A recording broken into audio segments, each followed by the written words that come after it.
What we do here is go back.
Tonight's Rocky Mountain Baseball League contest is the Larks' final regular season game and game 2 of this 2-game series that features the Gameday Angels from Parker, Colorado, and your Hayes Larks.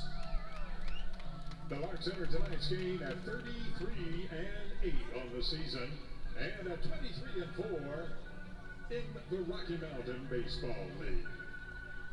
Free admission for tonight's game has been made possible through the generous sponsorship of the Pit, LogTech, and the Walmart Supercenter of Hayes. We greatly appreciate these generous folks and their support of Hayes Larks Baseball. And now let's meet the starters for your Hayes Larks.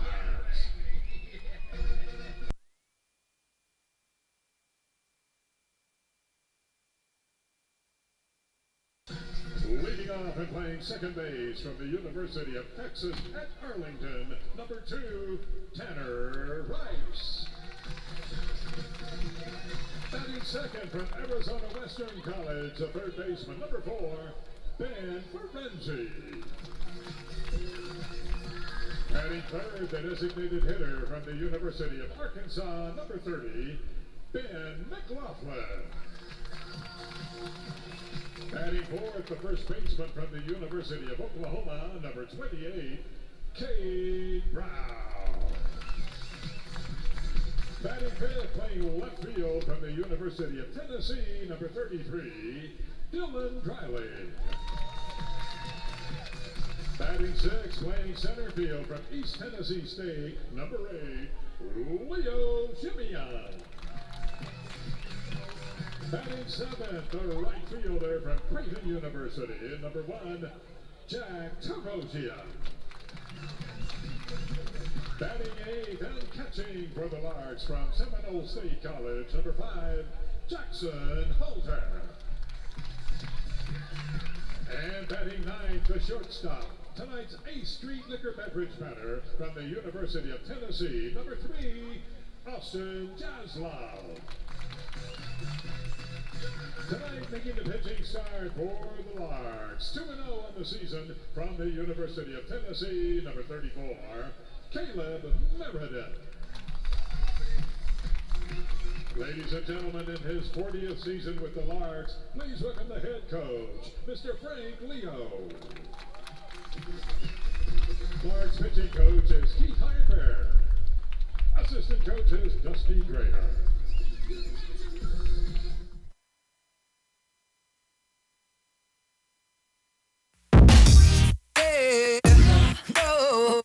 No.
where I'll be rooting for the Hayes Larks.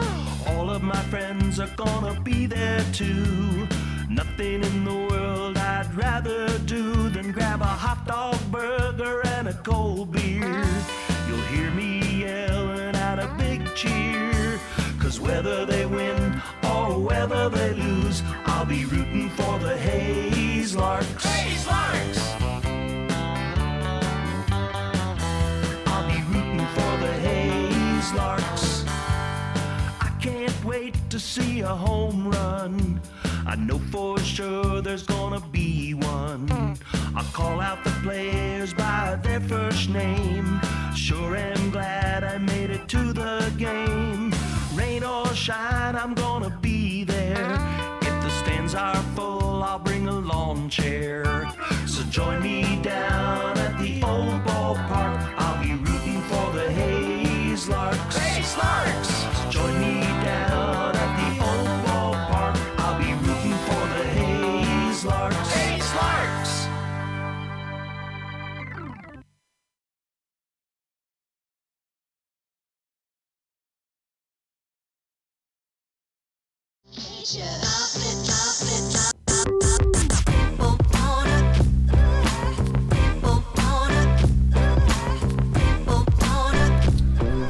Last game of the season coming to you live from Hays, Kansas, or last game of the regular season. I should say it's the last game on Larks Network in 2022. Larks will take on the Gameday Angels for the fourth time this season. They are 2-1 against them, and will look to sweep the home series after beating them yesterday. On the mound for the Larks is Caleb Meredith, making his fourth start of the season. He is 2-0 through 12 appearances. His first pitch is a ball to Van Hodges, the third baseman. 1-0 counts. Hodges out at Alan Hancock. He's a Highlands Ranch, Colorado native. Meredith from the windup. The pitch home is an off-speed. Finds its way right down the middle. A ball and a strike. Meredith from Chuckey, Tennessee, goes to the University of Tennessee. He has struck out 18 guys this summer through 25 2/3. Walked just 5. Has given up 20 hits and 10 earned runs, making for a 3.51 ERA. His whip is under 1. You take away a few home runs, and his numbers are drastically different and better. But he still had a really good year for the Larks and will be a big player for the Larks at the NBC World Series.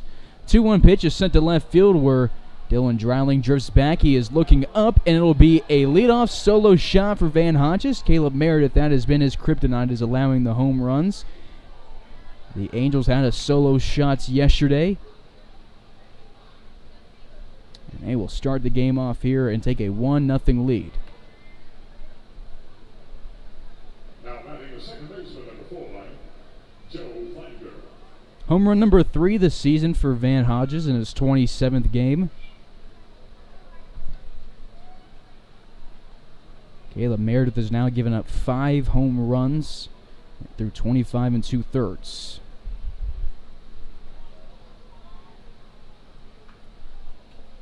Good swing and a miss. Meredith responds with a good slider.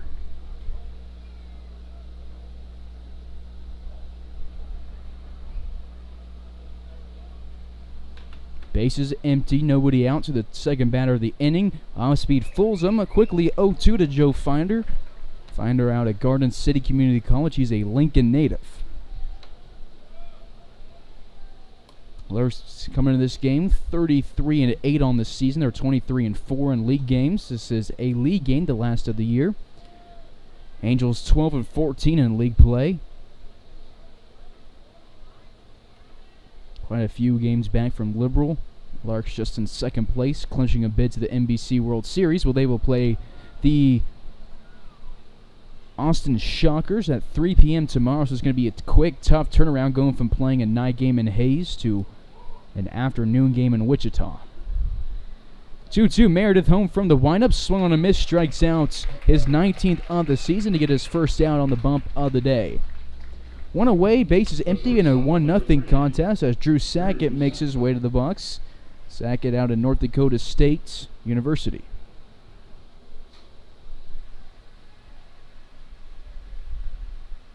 Just like yesterday, they have the two North Dakota State Bison batting back-to-back in the order. Sackett at the plate, Vermas on deck.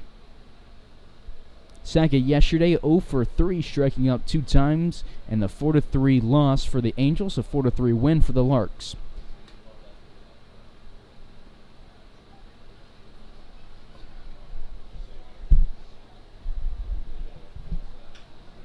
.1-0 popped into right field where it will get down and be the second hit of the day for the Gameday Angels here in the top of the first inning.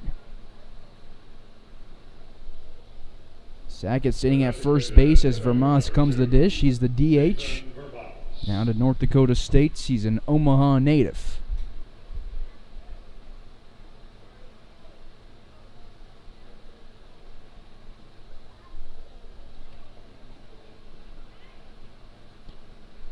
Nathan Vermas yesterday, a 1 for 4 efforts, driving in a run. His lone hit was a single. Goes down the count, no balls and a strike. Runner at first, 1 away here in the top half of the first inning. Angels up 1-0 thanks to the solo shot from Van Hodges. Both teams wearing blue today. Larks with a lighter blue. Angels working with more of a navy, but it's still similar jerseys out there on the bases and out in the field right now. 1-1 counts. Meredith looks at the runner at first as a southpaw. He has a good view of Sackett at first base. He throws home and misses the zone. 2 balls, 1 strike, 1 away. Goldie on deck. He was the one who had the home run yesterday. Best in the hole. Meredith takes something off of this one and gets his called strike on pitch number 4, the AB.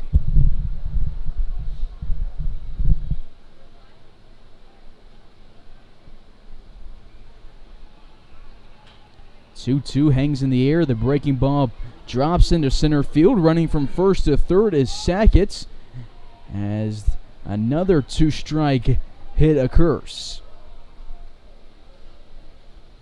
The right fielder, number 11, Peter Goldie. Larks are going to try to keep Meredith in this game as long as possible. Don't want to use a bunch of arms when you're about to go to Wichita. Well, actually, the Larks will go to Hutchison for the first few games for pool play during the NBC World Series before they play at Riverfront Stadium, home of the Wichita Wind Surge. Games will be available to be watched on the NBC World Series channel. So it's sad that this is it for Larks Network, but that's just the way it goes. Call strike here to Peter Goldie, who had that home run in yesterday's game. Also solo shots, and it was his lone hit of the day. Runners on the corners, 1 away in the top of the first. Caleb Meredith looking for a ground ball. He will get it, but it goes past Cade Brown after a lunge at first base. That is a string of 3 straight singles, and the Angels are up 2-0 quickly. Sackett scores, and then Hodges the runs today.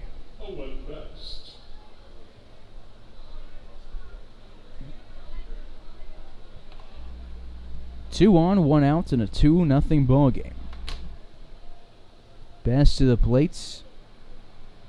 The first baseman, who went to 1 for 4 yesterday. 6th batter of the inning, and he will be hit by the pitch. Meredith struggling here in the first inning against the Saints. Actually, the Angels. They were known as the Saints, but they are batting the same 1 through 6 in the order today, and they load them up here with 1 away in the top of the first inning. 4 hits, 3 of them singles and a home run, and now a hit by pitch. Standing at first base is Best. Goldie at second. Vermas at third. We started this inning with a Hodges home run. It was a solo shot to start the game, and then Sackett, after the finder struck out, got a single. Vermassen singled. Goldie's followed it up with a single of his own, and then Best was just hit by a pitch. It'll be Noah Vogel at the plate after the mound visits. He's out of Northwestern in Iowa. He's a Castle Pines, Colorado native. Larks 2-1 against the Angels this year. They went 3-1 against them last summer and would like to repeat it. Beat them 2 times in Colorado last year, once in Hayes. We have ended each of the past 3 regular seasons against them. In 2021, ended the year with a 17-7 run rule on July 28th. Brady Evans scored 2 runs. Cade Brown had 2 hits, 2 runs, and 2 doubles. Dylan Drouling had a 3-hit and 3-run day. And then in 2020, ended the regular season against Gameday. Larks beat them 8-2. Jimenian with 2 RBIs. Hutchison with 2 RBIs.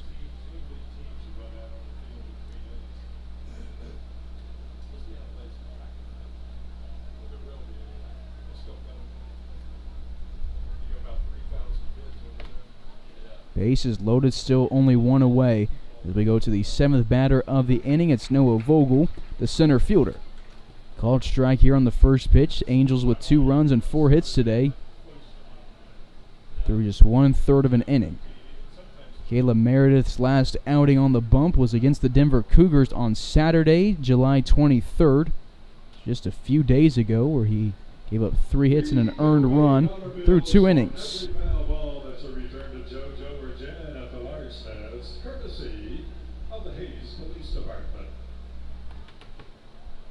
It is his 4th start of the summer. His last start was against Fort Collins on the 15th. It was a good 3 2/3 day. No runs off of 3 hits, and he struck out 3. Those 3 strikeouts were his season high. 0-2 here to Vogel. As the pitch runs outside. A ball, 2 strikes, 1 away. A runner at every base.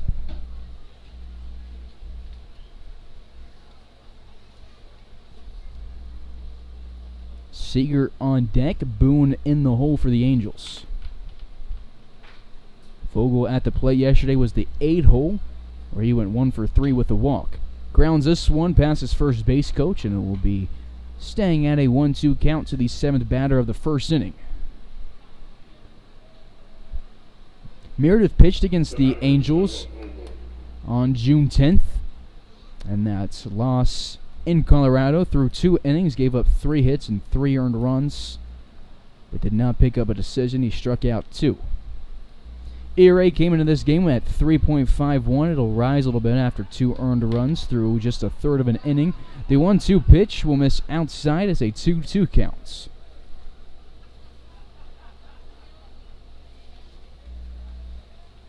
A little bit cooler here in Hayes after a string of really hot games. Lights are on as a wind slowly blows in from the left field corner. Curveball hangs in the air, then drops low. It gets popped up to the left side of the infield and goes into foul territory, where Ben Ferenzi gets it. Meredith gets his first out through the past 5 batters. Now batting the catcher, number 20, Bailey Seager. Bases loaded, 2 away for Bailey Seager. Seager didn't play against the Larks in Colorado, and he wasn't on the roster in the 2 games we played in Colorado. He is batting 0 for 4 this season in just 1 game. He is the catcher and is working with a 1-0 count after the ball bounces in. To open the bottom half of this first inning, it'll be Rice, Ferenzi, and McLaughlin looking to get some runs after seeing the Angels put up 2 through 2/3 of a frame.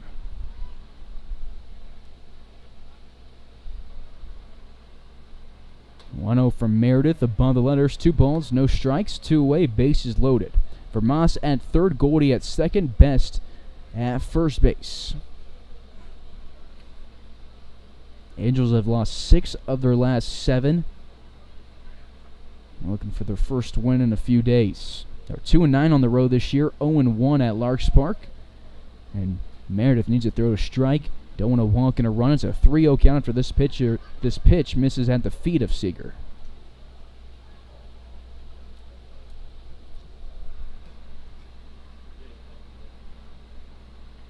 Three-0 home. It's the first pitch that finds its way into the zone in the AB. 3-1.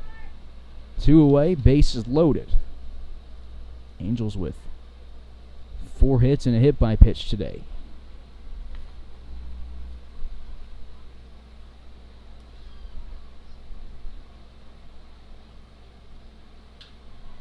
Three-one sent to center field. Leo Jimenian takes 3 steps back and reaches up and gets it. Meredith forces the bases to be left loaded, but faces 8 in the first inning and has 2 runs put up against him. Hayes will look to get on the scoreboard and get some momentum on their side in the bottom half.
Bottom of the first here in Hayes. Larks down by 2 will lead things off with number 2, the second baseman, Tanner Rice, out of UTA.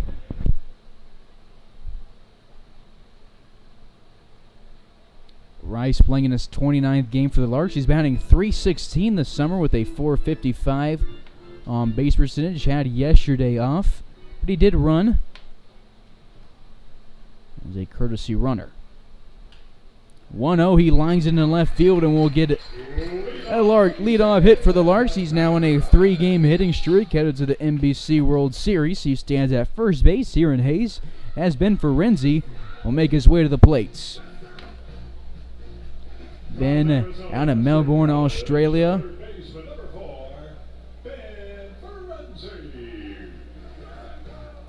Goes to Arizona Western.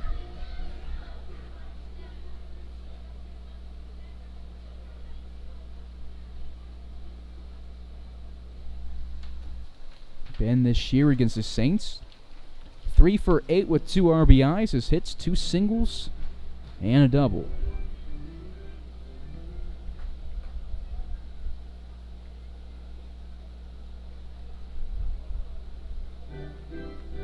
According to Google, Ben is 9,000 miles away from home, taking his talents to Hayes this summer.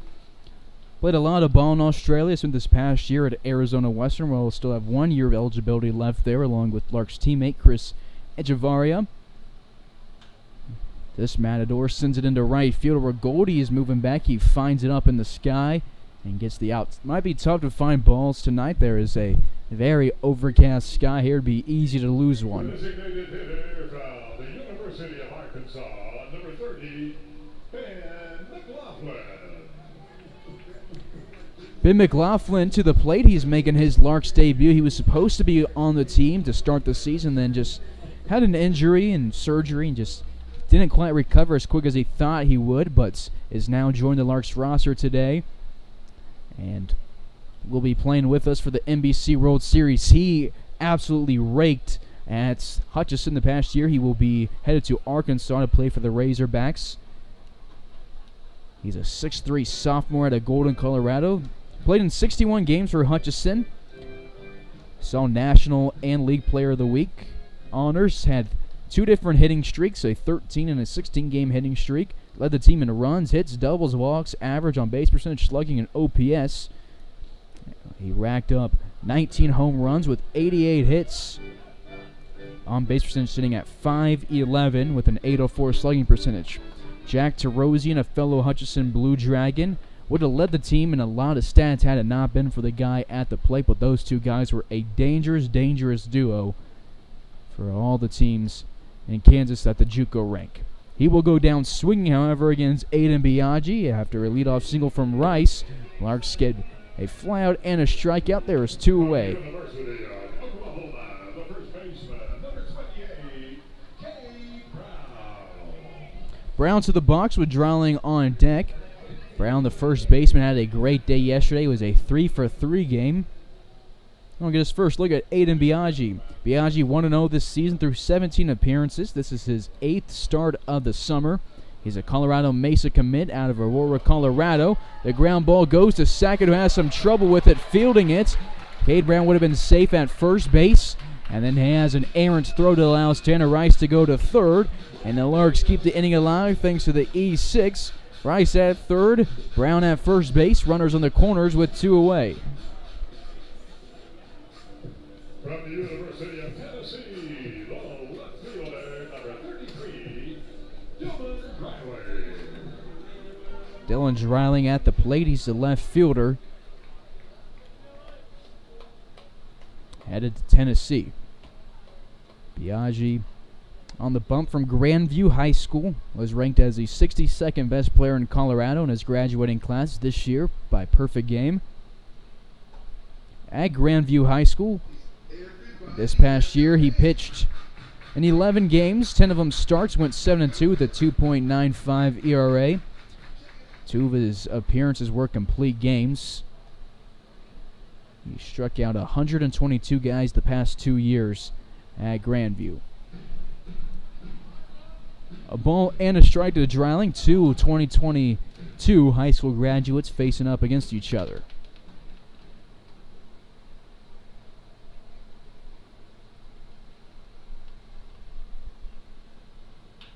Dreiling lines a swan to right field. It is right at Gold. He had a good crack at the bat, but will be the last out of the first inning.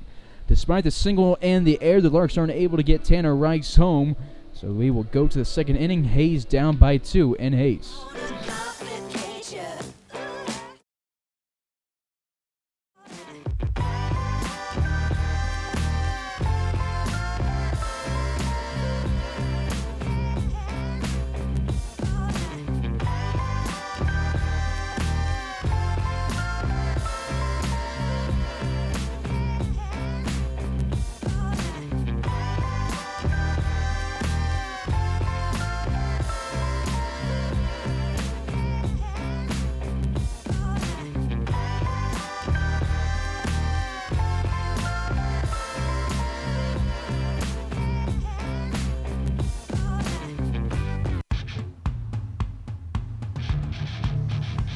You're tuned in to the Larks Network.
Top of the second inning, he live from Larks Park. Leading things off is Zach Boone, the left fielder, who courtesy ran in yesterday's game for his catcher. He goes down on 0-1 the counts with a swing and a miss against Caleb Meredith. The Angels at the plate in the first inning.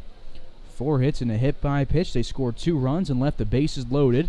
Breaking ball misses just above the letters here. A ball and a strike. Larks back in action tomorrow at the NBC World Series, where they will play the Austin Shockers in Hutchinson and then make it out of the play, which I think we will. We will go to X Stadium, not Riverfront Stadium, and play where Wichita State does. That's the location of the 2020 NBC World Series, and they're bringing it back for 2022. 1-2, great pitch, paints the outside part of the plate, and Boone's back to the dugout with the strikeouts. Meredith has retired 3 in a row, all since that mound visit. Top of the order, it's Van Hodges, who had that solo shot to start the game, pulled it to left field where nothing Dryling could do but look at it.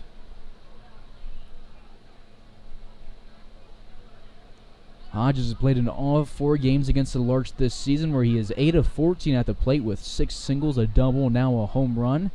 3 RBIs, and he scored 6 runs, scored 2 in each game in Colorado, and has scored 1 in each of the 2 games here in Hayes. Meredith from the windup gets popped to the right side and foul. Finder on deck, Sackett in the hole for the visiting Game Day Angels.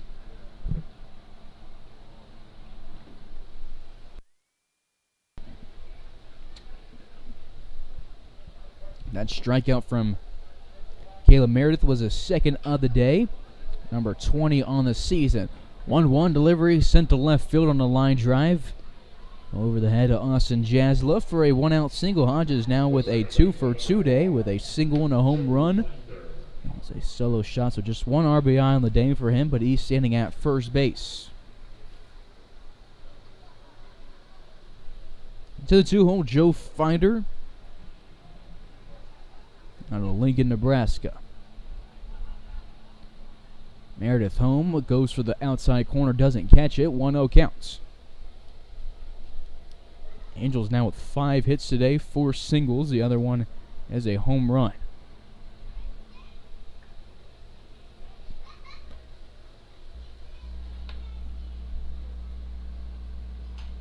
Ground ball up the middle. This could be 2. Rice tosses it to Jasla, who throws to Brown. A 4-6-3 double play. The Larks turned one of those yesterday. It was Ross and Jasla Brown. Today it is Rice, Jasla Brown, and Caleb Meredith. It's down to the inning, faces the minimum, allowing a single in the second. Into the bottom half we go. Larks down by 2.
Leading off the bottom half of the second for the Larks is the center fielder out of St. Lo, France, third-year Lark Leo Jimian.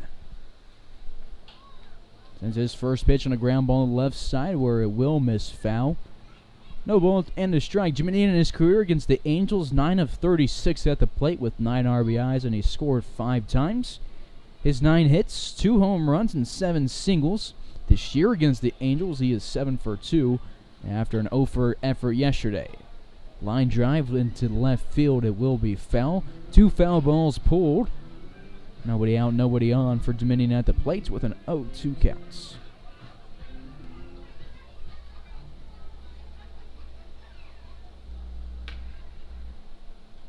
Biaggi from the windup misses low. A ball and 2 strikes to Leo Jimian, who's second on the team in stolen bases with 17 stolen bags. He has Terosian just ahead of him with 20 stolen bases, and Terosian's the man on deck right now as he watches a pop fly from Jimian go behind third base coach Dustin Dreyer, and it's caught by Van Hodges. Dusty Dreyer doing the head coaching tonight or the third base coaching, not the head coaching tonight for the Larks, giving Frank Leo a chance to sit and relax in the dugouts. And at first base is a former 4-year Lark and the guy who pitched the 9th inning yesterday, Wyatt Divis. Terosian to the plate with 1 away and the base path's empty. Him and Divis and McLaughlin, all Hutchison Blue Dragons.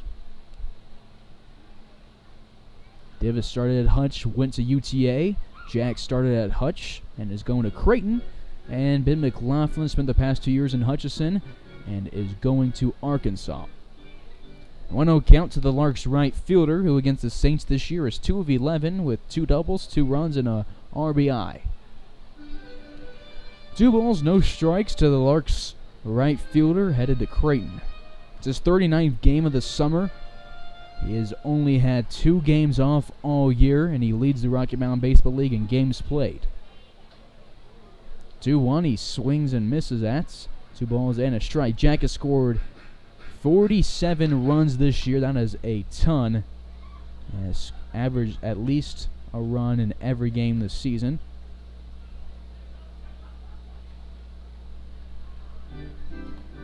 He has a hitter's counts. Jack, a .953 OPS this summer. Has picked up 47 hits and 23 RBIs. He drives this one to right field where Goldie hustles back and gets it right in front of the warning track. That's 2 balls struck to right field well in the past 2 innings. That's Goldie doesn't have to move much for. The catcher from Seminole State College, number 5, Jackson Halter. Biaggi's retired his last 3, and he'll go to the 8-hole. Jackson Halter, the catcher out of Seminole State. Jackson 0 for 3 against the Angels this season. He's played in just 1 game. Had yesterday's game off. It was Brady Evans who did the catching for the Larks. First pitch to Halter, a home run swing, trying to get all of it. He gets none of it. Only down the count 0-1. 20th game in a Larks uniform for Halter. He's picked up 24 hits with a .353 batting average. Call strike 2. Biaggi up in the count. He's already struck out 1 today. He's given up 1 hit and he's left 2 on.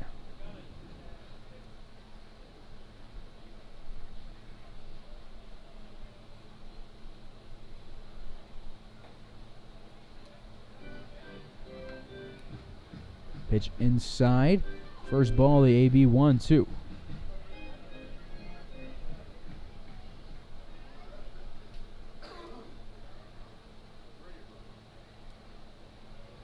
Curveball low, 2 balls, 2 strikes. Jackson, tonight's catcher. Really hasn't varied from that catcher spot. Hasn't played any other defensive positions this year for the Larks. 2-2, he waits on it, and we'll get the Larks their first hit of the second inning. The first one's Tanner Rice's leadoff single of the first inning. And Jackson gets his first hit since the 23rd.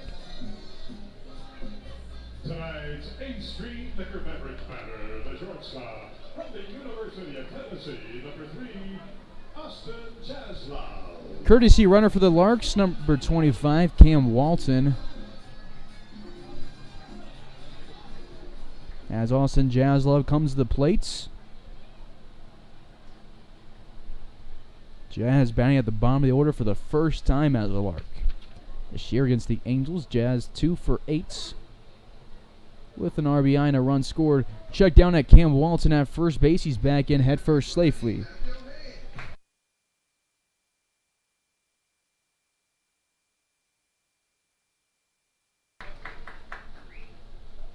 Walton at first base, 2 away in the bottom of the seconds. Jaslov grounds this one under Biaggi, where it goes to the second baseman. Finder has some trouble with it, but puts his foot on the bag as he picks it up. Sackett and Walton collide at second base, but it's all fun and games. They're both all right, and they make sure the other one's okay, but the Larks will go scoreless in the second inning today. We talked about Jackson Halter having a 1,000-plus OPS. Let's do what we did last year in the last game and honor some more Larks who have had great seasons. Dylan Dreiling, Tyler LaRue, Palmer Hutchinson, and Jackson Halter join the 1,000 OPS regular season club. But wait, my understanding of OPS from what I've been taught from online and Google searches is that 600 is height, 700 is kind of your everyday player, 800 is a good player, and like 900 is an all-star in the MLB if you do that in the MLB. So guys in the thousands mark, studs. And look at these 4 guys have had great years. Dylan with a 1.342 OPS. That would be a Larks record if the season ended. LaRue just behind him with a 1.142 OPS. Hutch 1.105 and Halter 1.085. 4 guys who have been doing a ton of getting on base and a ton of slugging, and they will be big as we move to the NBC World Series.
Top of the third from Larks Park. The first pitch is home. It goes to Drew Sackett, who sends to the backstop with an 0-1 count.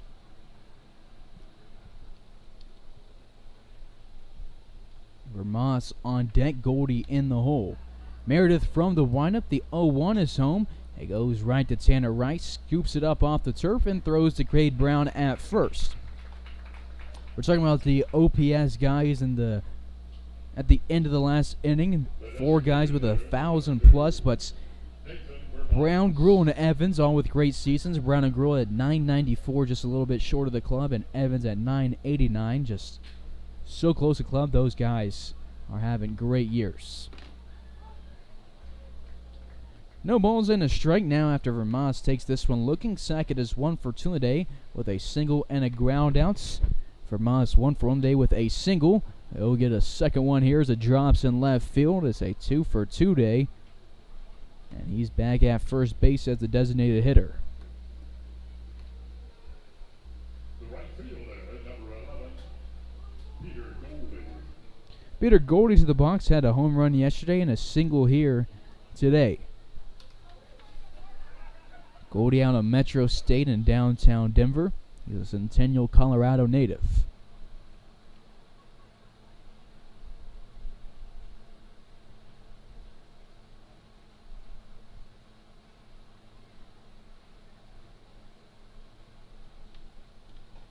Breaking ball in the zone, called strike. 13th appearance on the bump from Meredith. Through 2 1/3, he has given up 6 hits, 2 earned runs, and left 3 on. Hasn't allowed a walk. Line drive to left field. It'll drop and roll. Foul, so it'll be a 1-out single again. Dylan Dreiling chased it and kept Vermas at second base. Meredith has now given up 7 hits, 6 of them singles, 1 of them a home run.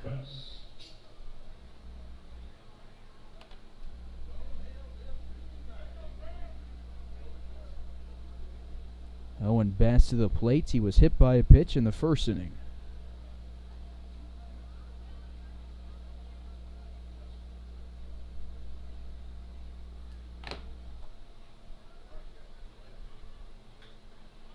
Inside part of the bat, it's going to be a pop-up to Tanner Rice, who goes to his left and gets it. The center fielder, number 7, Noah Vogel. Larks getting ready to go to the NBC World Series again. First pitch at 3 p.m. tomorrow in Hutchinson against the Austin Shockers.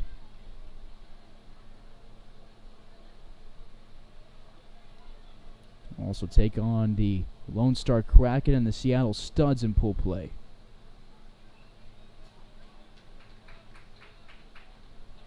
Swing and a miss here to Noah Vogel after the pop-up. Vogel popped out to Ferenzi in foul territory in his last AB.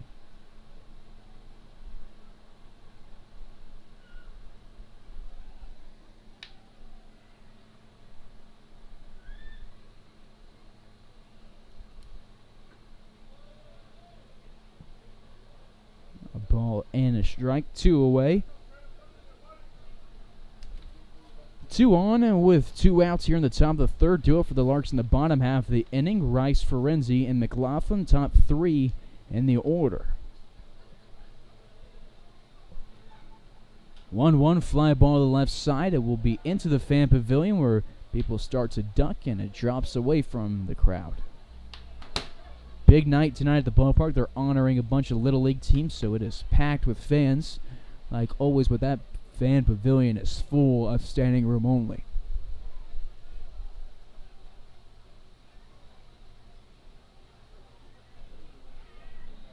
One ball, 2 strikes, 2 away.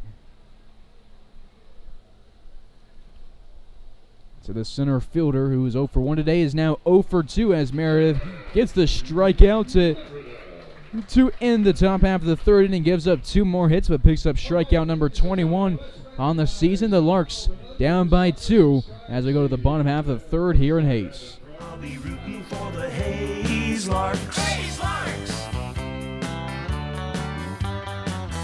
I'll be rooting for the Hayes Larks. I can't wait to see a home run. I know for sure there's gonna be one. I'll call out the players by their first name. Sure am glad I made it to the game. Rain or shine, I'm gonna be there. If the stands are full, I'll bring a lawn chair. So join me down at the old ballpark. I'll be rooting for the Hayes Larks. Hayes Larks! So join me down at the old ballpark. I'll be rooting for the Hayes Larks. Hayes Larks!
Bottom of the third, top of the order, Tanner Rice will lead things off for Larks and sees a first pitch.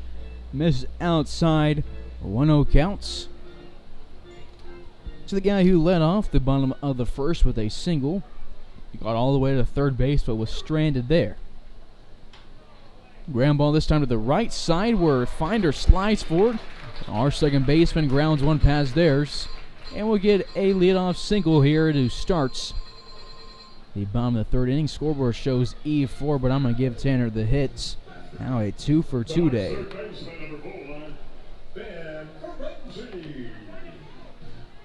Ferenzi to the plate. He flew out to Goldie for the first out of the Larks offense. Back in inning number 1. He has McLaughlin on deck and Brown in the hole.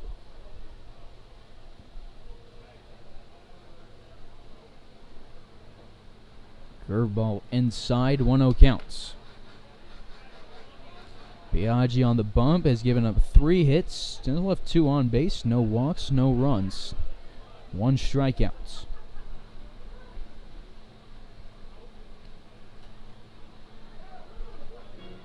Biaggi pitched against the Larks in both games in Colorado on the 10th of June. And he faced 1 batter, and then on the 13th, he threw 5 innings in the starts. Gave up 8 hits, 3 earned runs, and struck out 4 guys. Check down at first after the swing and a miss. Rice is back in safely. It's a 1-2 count. Rice currently 4th in the team in stolen base, actually 3rd, tied with the guy at the plate for 3rd in stolen bases. Tanner has been a perfect 9 for 9 in attempts this year.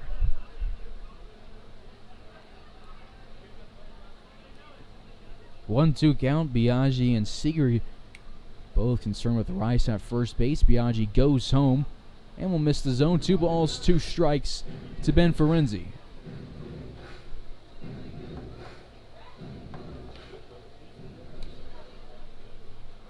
Ben 0 for 1 today.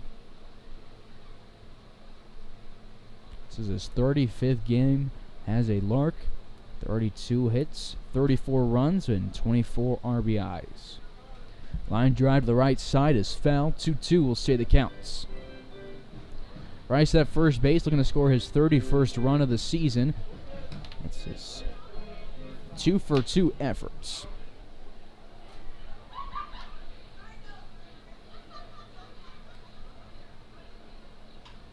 Ground ball up the middle. Ben Ferenzi back in the hit column. Back-to-back single start the third inning. Rice at second, Ferenzi at first. Ben gets his first hit since the 24th.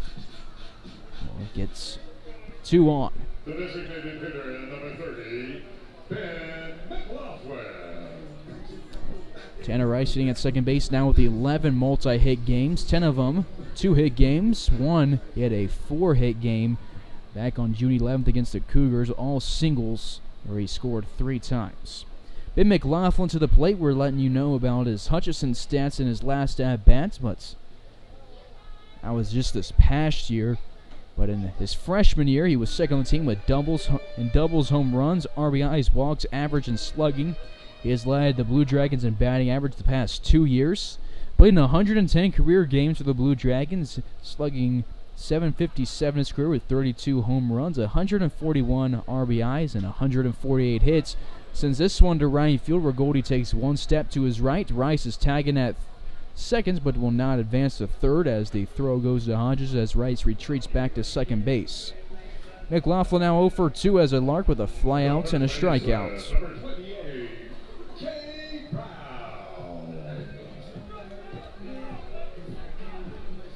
Cade Brown to the box. Reached on the second error in the first inning. Put Tanner Rice at third base. And those 2 guys are left on the base paths to end the first. 1 away, 2 on. Rice at second, Ferenzi at first. And Seeger wants to go have a chat with Biaggi.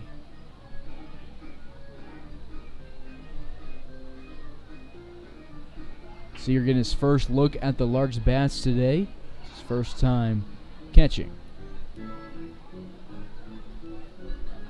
Biaggi on the bump. His last outing was against the BJs where he went 4 innings. Gave up 5 hits, 3 earned runs, walked 4, and struck out 3. Gets a swing and a miss out of Brown on the breaking ball. No balls and a strike, one away. Dreiling on deck, Jeminian in the hole for Hayes.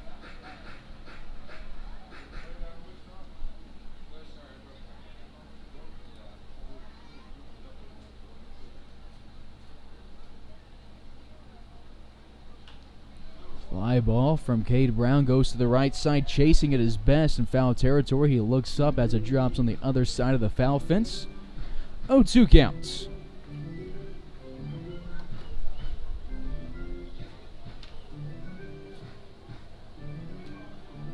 .26 game batting for the Larks this summer for Cade Brown.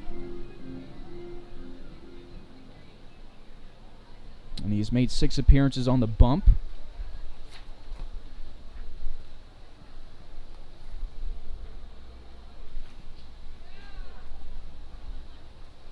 So combined with his pitching and batting appearances,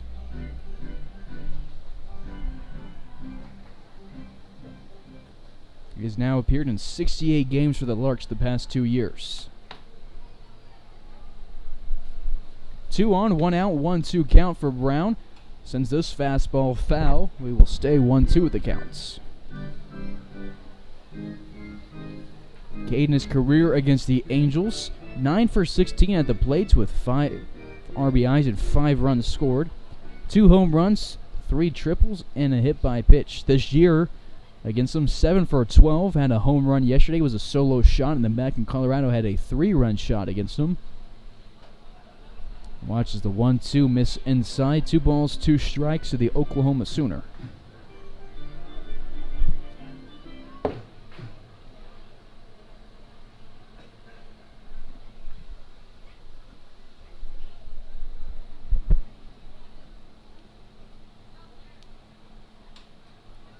Sends this one to center field. Well, Vogel is on the run. He will get it, and Rice goes back to second, and Ferenzi goes back to first. Back-to-back flyouts, 1 to right field, 1 to center field for McLaughlin and Brown. And we go to Dylan Dreiling, who hit one well in the first inning, but it was right at the right fielder, Goldie. Number 33, Dylan Dreiling. Dreiling having a great year at the plates.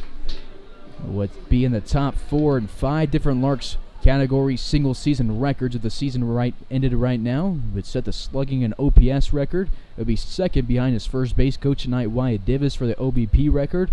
Third behind a former MLB player for RBIs, and Jim Lieritz. He has 59 RBIs, and his .439 batting average would be 4th highest all time. First pitch is a called strike to Dreiling. He has Jeminian on deck and Terosian in the hole. Larks 2 hits this inning, both of them singles. They have 4 on the day. All hits are singles. They left 2 on in the first inning. No runs, no walks for the first 2 as well.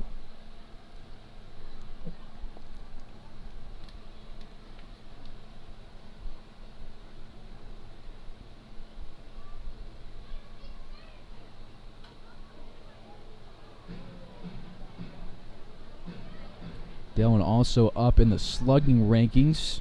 So let's talk about that, but there's 2 other guys that are looking to set some historic seasons. Palmer Hutchison currently 4th all-time in a single-season slugging percentage, and LaRue, who has been out with some hand troubles the past few weeks, will be 7th all-time. 2 Hayes guys and a guy from San Antonio.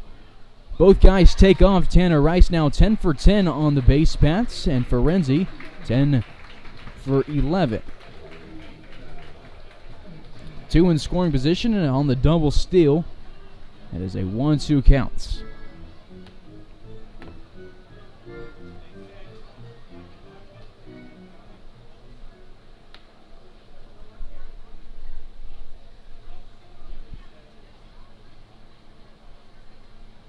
One-two count. Biaggi versus Dreiling.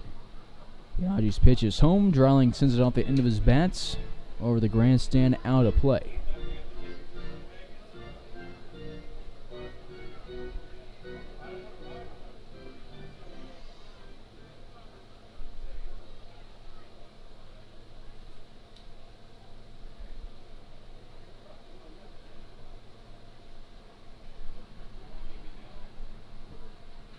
1-2 reaches for this one just to stay alive.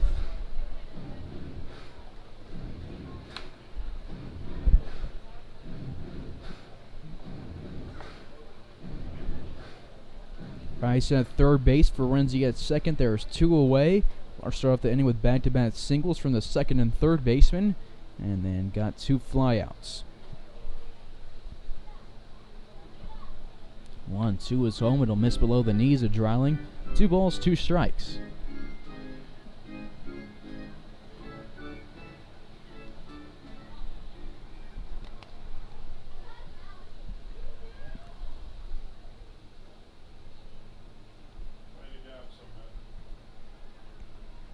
Two in scoring position for Dreiling. And he's working a long at bat. Sends this one on a fly ball into the bullpen where Hodges and Boone both chase it. But neither of them are going to get to it.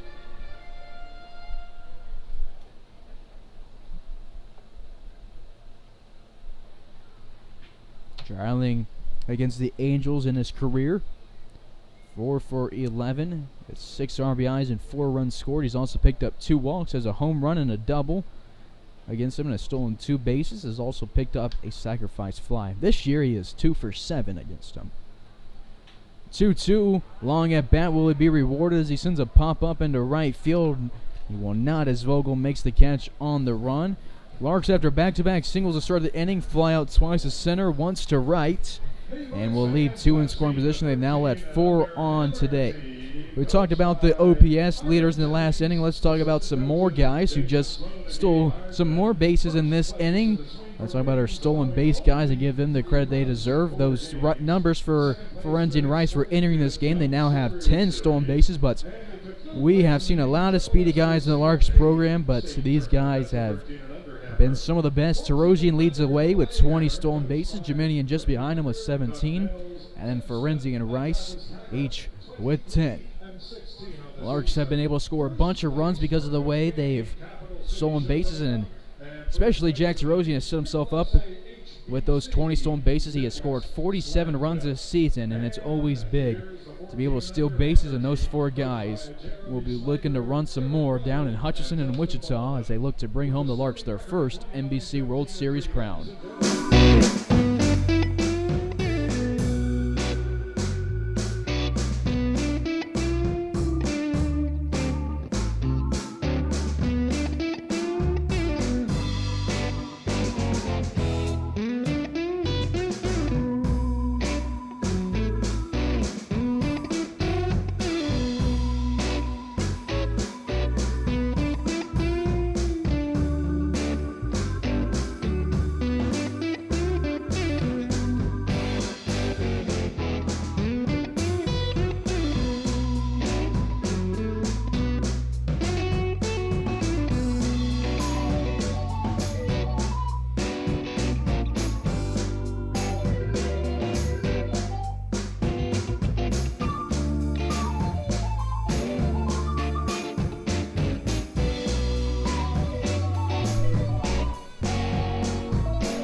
Top of the 4th, Caleb Meredith back to the bump for his 4th inning after the Larks picked up 2 singles and left 2 on off of no runs and no walks. Today they now have 4 hits, left 4 on, and I've gone scoreless. Pop fly from the leadoff man, Bailey Seeger, will be reeled in by Austin Jaslov, who calls Ben Ferenzi behind third base. And Caleb Meredith has now retired 3 in a row.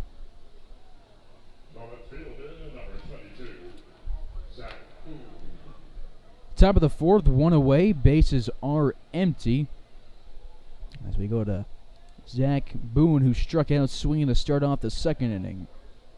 Bailey Seeger now 0 for 2 with a fly out to Jeminian and a pop out to Ben Ferenzi. Hodges on deck, Finder in the hole for the visiting Angels.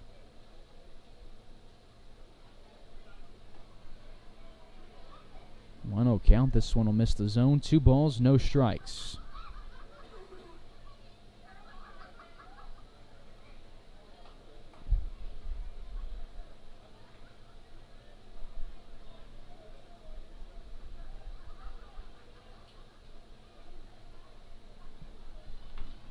3-0 count to the bottom of the order, left fielder out of Northeastern Junior College. He will walk on 4 pitches. It's the first walk allowed today from either pitcher. And there's a runner at first with 1 away. Top of the batting order, the third baseman for Van Hodges. 1 away as we go to the man who's given Meredith some trouble today, Van Hodges, who's on a 2-for-2 today with a home run and a single. He scored 1 and driven in 1. Hodges reached on that single in the second inning and then was out on the finder double play.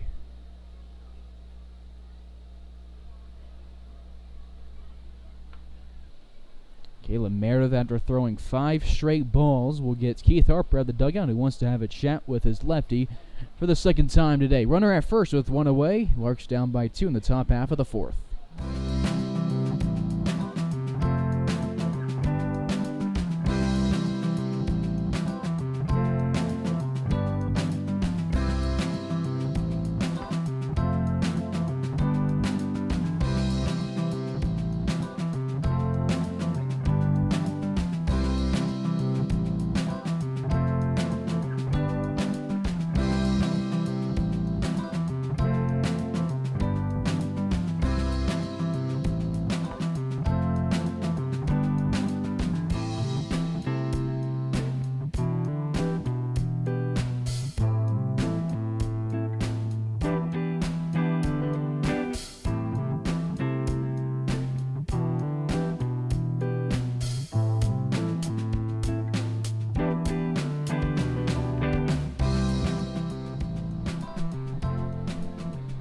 Top of the order, it's a 1-0 counts for Van Hodges as he has Boone at first base with 1 away here in the top half of the 4th inning.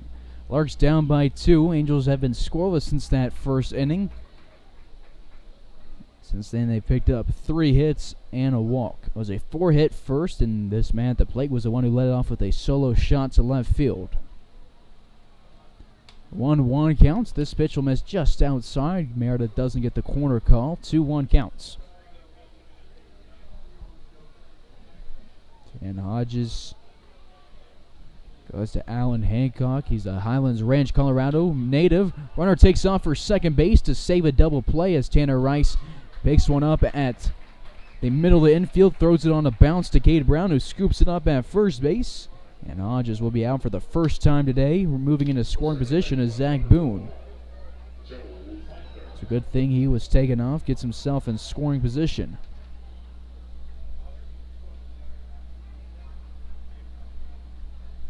Two away to the 2-hole, Joe Finder, who's playing second base today and is 0 for 2. He struck out swinging against Meredith in the first and grounded into a 4-6-3 double play in the second. Rice to Jaslove to Brown.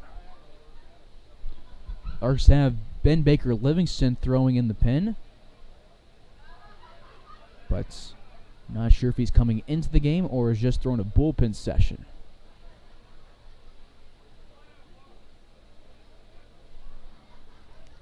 One 0 count for Joe Finder as he swings and misses at this one. Now makes it a 1-1 counts.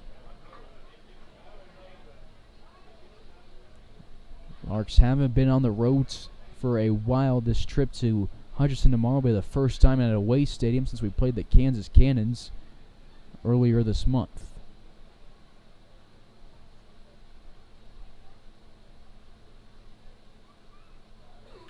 1-1, fly ball to right field. Terosian moves in, reaches and gets it at the letters of himself in right field. Meredith faces one over the minimum in the 4th inning, walks his first of the day, but keeps the Angels off the scoreboard for the 3rd straight inning. To the bottom half of the 4th we go. Larks still down by a pair.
bottom of the fourth. Leading things off is Leo Geminian, who's 0 for 1 today, actually, with a pop out to Hodges.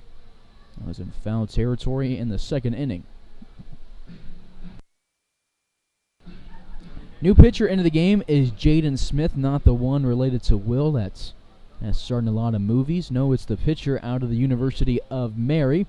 He's a southpaw, sitting at 5'10", a senior. Going into this next year, just appeared in 12 games in his junior year. Before he was at U of Mary, he was at Northeastern Junior College. In his 2 years at the University of Mary, he pitched in 31 games, got just one decision. It was a win in 2021. Pitched 23 2/3 innings, striking out 19. Walked 16, gave up 32 hits in his 2 years there. University of Mary, a D2 school in the NSIC. Pitch at the inside corner will ring Leo Geminian up. He is now 0 for 2 today with a pop-up and a strikeout looking Jaden Smith on the bump. Strikes out his 17th of the season. One away, bases are empty for Jack Terosian, who flew out to the other right fielder in the second inning. Smith has appeared in 8 games now this summer for the Gameday Angels. 11 2/3, giving up 13 hits, just 2 earned runs. 1 against the BJs, 1 against the Rough Riders. Has struck out 17 now and walked 10. Hasn't pitched against the Larks this year, but I do believe he pitched against the Larks last year. Jackson Halter standing on deck. Austin Jaslove in the hole for Hayes.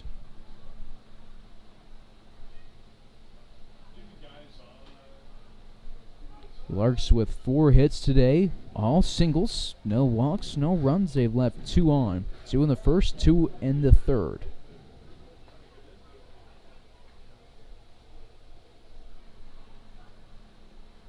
Pitch outside, 2 balls and a strike.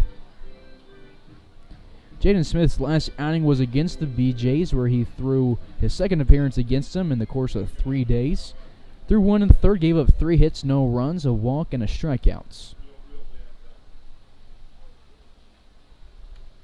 He is a Centennial, Colorado native.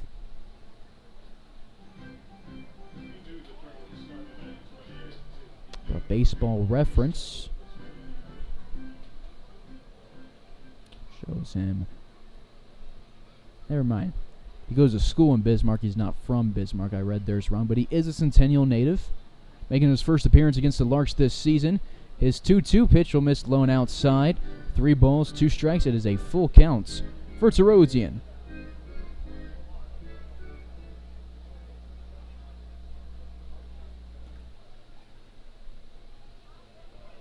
Larks haven't got a runner home today, but they've got Tanner Rice to third base 2 times today. Terosian on the payoff pitch, rips it to right field, but is early on the swing, pulls it foul. Last game of the regular season for both teams. Last game on Larks Network for the summer. The team heads to the NBC World Series tomorrow. Payoff pitch to Terosian, who will be back at his college ballpark tomorrow. Goes down swinging, back-to-back strikeouts for Jaden Smith on the bump here in the 4th inning. The Larks catcher, Jackson Halter. Halter to the box, singled in the second inning, was courtesy run for by Cam Walton. As we're going to 1 for 1 day, he is 1 for 4 against the Angels in his 2 games against them. 2 away, base is empty. As Smith has now struck out 2 today, 18 on the season. His season high is 6. He did it in 3 innings against the Rough Riders on June 23rd. Gave up 2 hits, an earned run, and walked just 1 guy.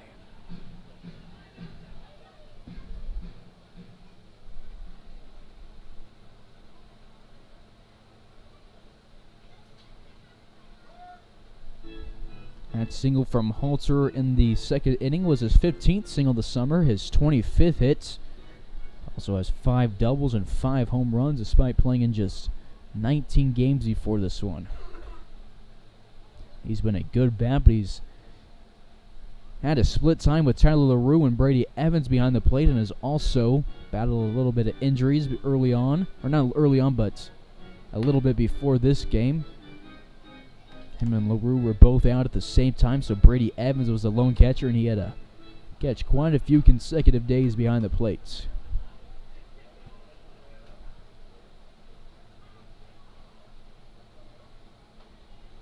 Two balls and a strike. Seager sits up down the middle, and Halter delivers this ball up the middle. It's a second hit of the day. 2 for 2 efforts. He's standing at first base with 2 away, and we'll see if we get Cam Walton out of the dugout. Yes, we will, to go run for his catcher.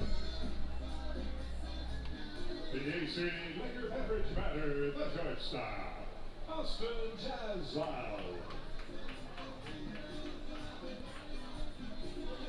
8th multi-hit game for Jackson Halter.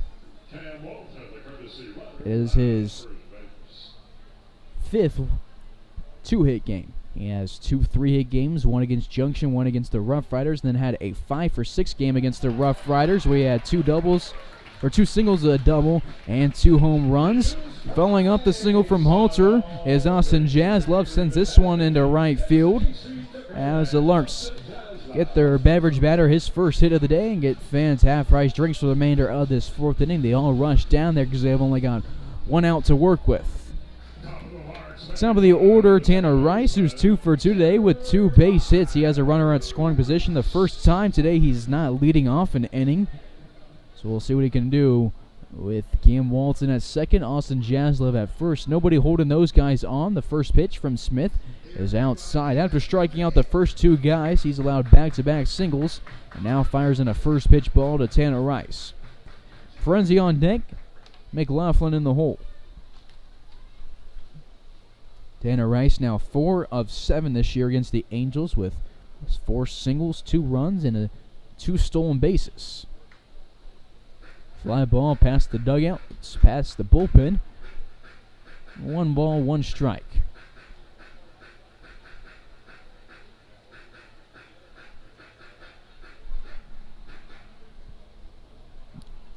Rice stands in the left-hander's batter's box. He is a righty. He throws right-handed but hits left-handed. One of quite a few guys who does that on the Larks roster.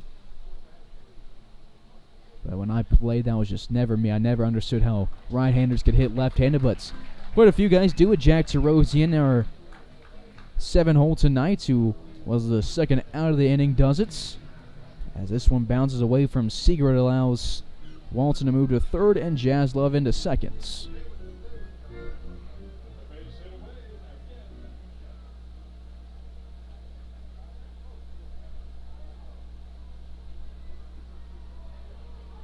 Call a strike here, 2 in scoring position. A single from Rice could tie the game up with Jazz's speed at second base, but he has only 1 strike to work with. 2-2 count, 2 away, 2 in scoring position here in inning number 4. Larks down 2-0 against the Gameday Angels. Pitch is home, it is outside. Full count now for Rice. Rice single to start the first and single to start the third. He's got a big gap in left center to work with, and a big gap up the middle as Finder's playing halfway between first and second base. Defense gets ready for the payoff pitch. The pitch is home and is chopped to the right side. It goes past the Gameday dugouts. First base is open, so runners will not be moving on the payoff pitch with 2 away. Rice looking for either a walk or a hit. He's picked up 32 hits this summer and 23 walks. It's 23 walks is second on the team behind only Jack Terosian. Payoff pitch number 2 is outside. It will be walk number 24, the first walk for the Larks offense today. After striking out 2 times to start the inning, they load him up after 2 singles and a walk. And they go to Ben Ferenzi. Time is called, and we will get a Chats on the mound. Bases are loaded for the Aussie. Rice a 2 for 2 day with a walk. It is his second walk this season against the Angels. You got Walton at third, courtesy running for Jackson Halter after Halter's single. Jaslov moved Walton to second after his single, and he's standing at second base now, and Tanner Rice standing at first base after his walk. It's been a good 2-out rally for the Larks, but none of it matters if you don't score here. You got 2 in scoring position, along with that extra guy at first, down by just 2. All Ben has to do is get a hit and keep the line moving, and he could score a couple. But the way Jazz can move around the bases,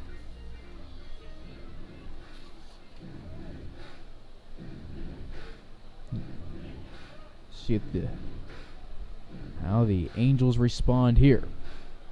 They do have a right-handed pitcher up and throwing in the bullpen. Larks bullpen is currently inactive.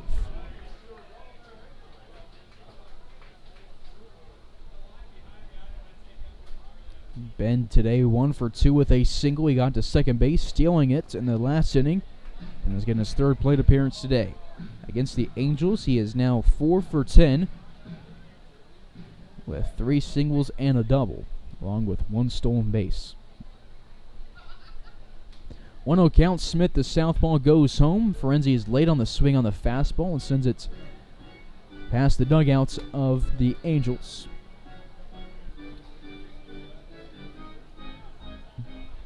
And the 2-hole in today's order, getting the start at third base with no Palmer Hutchison in the lineup today. Larks have only played 3 third basemen this season. Ferenzi and Ross have seen a little bit of action there, but Palmer Hutchison's been the mainstay. 1-1 home. It is outside. 2 balls and a strike. Ferenzi played on Australia's U15, U16, U17, and U18 teams. Was the Australia National Champion Tournament MVP and Gold Glove in 2017. Was a Gold Glove in the U18 Australia Championships in 2018. And was U17 Australian Schoolboys Championship Team's captain. And it was an All-Australia team selectee in that 2018 year. Racked up a lot of accolades in Australia before his 18th birthday, and has spent the past year at Arizona Western, where he played in 58 games. And this year for the Larks, he has now played in 35 games. 2-2 count. Bases are loaded with 2 away here in the 4th inning. It's a 2-run game. Larks with 2 singles and a walk in this inning. They will not get another hit, as this one is going to be snagged by Joe Finder. What a great play from the second baseman to dive and get that one.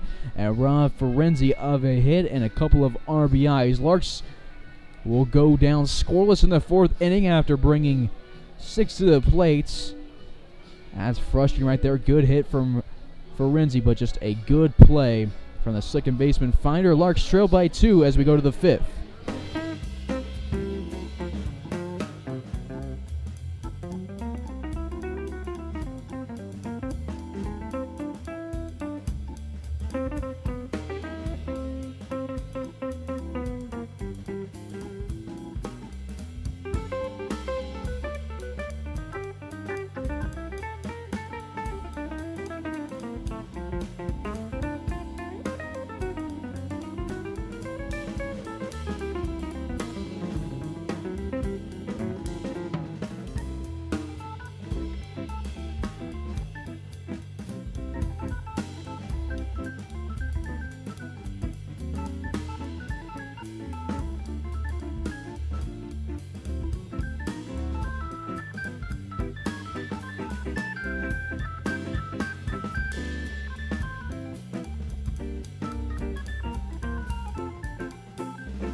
Ben Baker Livingston on the mound here for the 5th inning.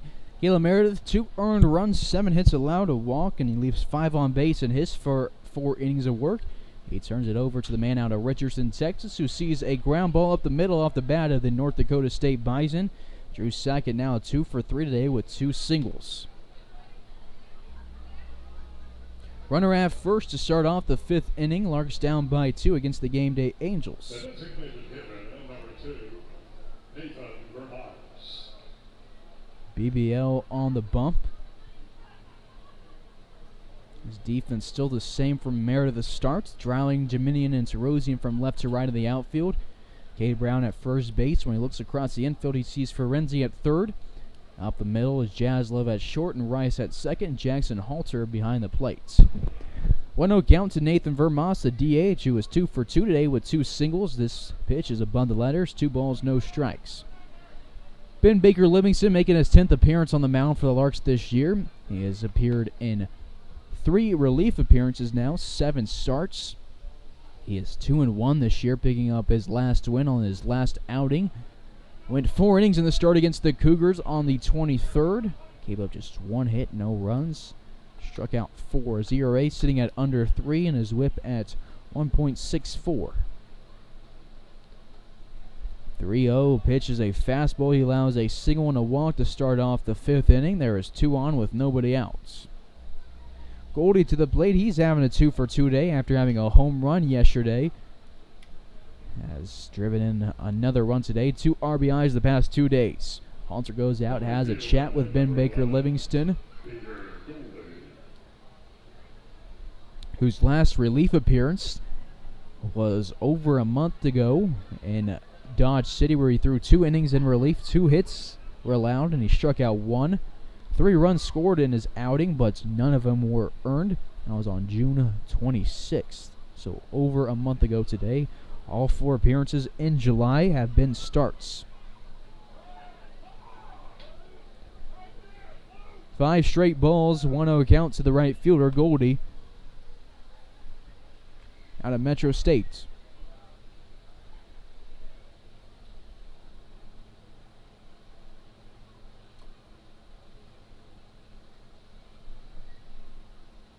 Two on, nobody out. It's the first strike in 5 pitches. 1-1 counts. Sitting at second base is Sackett after his leadoff single. At first base is for Moss after his 4-pitch walk. Larks defense and looking to turn a double play. They've done it a bunch of times this year. Already turned 1. That was in the 2nd inning to end the top half of it. Good breaking ball from Ben, but it breaks too late. And apparently missed above the letters.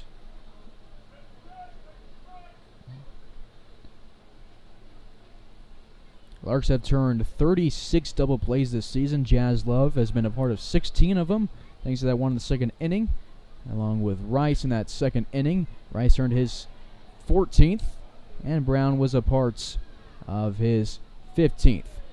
Ground ball into right field. It will score a run as Sackett scores from second base. Goldie now with a 3-hit day. 2 RBIs, had a home run yesterday, so 3 RBIs the past 2 games. Angels extend their lead by 1. Ben Baker Livingston has given up his 9th earned run of the summer through 24 1/3. For Moss at second base, Goldie at first. Sackett has now scored 2 times today. No, he hasn't. That was his first run. No, it was his second. 3-0 Angels, who have 9 hits today, 2 of them in this inning. They have 2 walks today, both of them in the past 2 innings.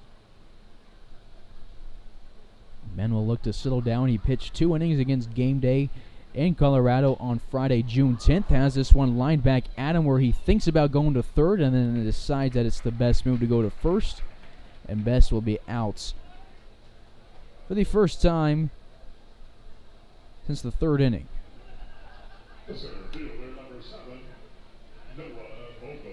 But both runners advanced 90 feet on the play. That's why Ben was worried about going to third. Didn't want that guy to stay in scoring position. But now there is 2 in scoring position with 1 away. In that 2-inning outing against Gameday on June 10th, Ben Baker Livingston, 7 hits, 6 earned runs, or 6 runs scored, 4 of them earned. He struck out 3.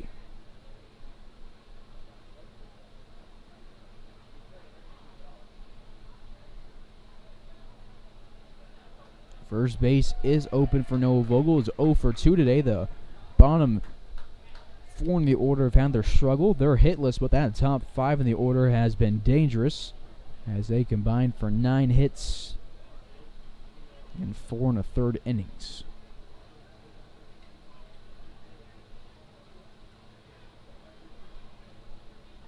Oh, 1 home and is inside, a ball and a strike, 1 away, 2 in scoring position. Infield is in, ready to throw a guy out at home or getting out at first base. Vogel popped out to Ferenzi in the first, struck out against Meredith in the 3rd inning. BBO home, the pitch is popped up again, this time to left field, where Ben Ferenzi gets it. Vogel is now popped up to the Aussie twice today. After allowing 2 singles and a walk, Ben has got his last 2 retired and is 1 out away from ending this top half of the 5th inning. 6th batter of the 5th, it is Bailey Seeger, the catcher, who is 0 for 2 today in his career against the Larks. He flew out to Dominion in the 1st inning to end the inning. And they started the 4th inning, popping out to Ferenzi. Ferenzi has fielded 3 pop-ups today, all of them between these 7 and 8 hitters. Call strike here to the catcher, Ben Baker Livingston, now with some momentum. Infield shifts back to a normal position since there's 2 outs. Due for the Larks in the bottom of the 5th, McLaughlin, Brown, and Dreiling, 3, 4, 5 hitters, swing and a miss. Bounces off of the chest protector of Halter, who gets to it quick, making sure that runner stays at 3rd base. It's now 0-2, 2 away, 2 in scoring position in a 3-0 5th inning.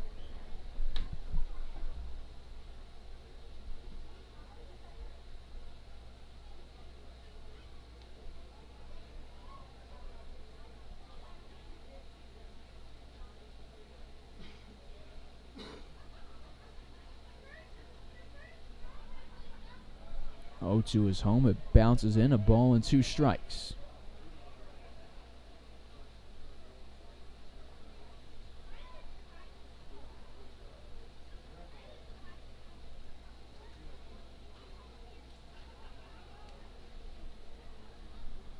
One, 2 count, 2 away. BBL home from the stretch. The righty gets a swing and a miss. It's his last 3 outs and leaves 2 in scoring position. And just struck out his 28th of the season. Larks will look to get on the scoreboard for the first time today. They are down by 3 after the RBI single from Goldie in the 5th inning.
Ben McLaughlin to lead things off here in the bottom half of the 5th inning.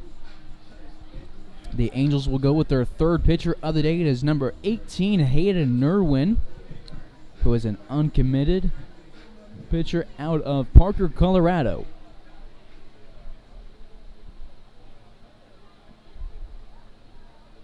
Ben at the plate today, 0 for 2 with a strikeout and a flyout. This is his first competition since the spring season for Hutchison. Nerwin pitched against the Larks on the 13th of June. It was his first outing of the season. He threw 2/3 of an inning, gave up 1 hit, 2 walks, and a hit by pitch, and had 1 run scored earned.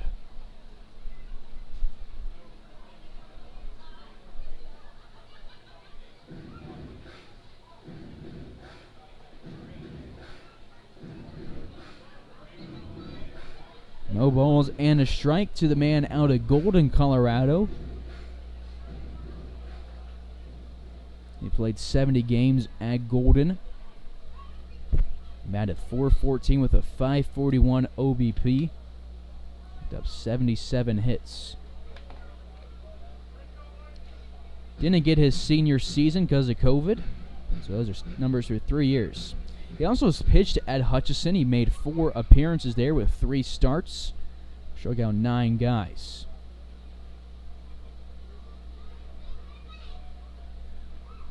.0-2 count. This one will miss outside. 1-2. Nobody outs, nobody on to the leadoff man of the 5th inning in his Larks debut.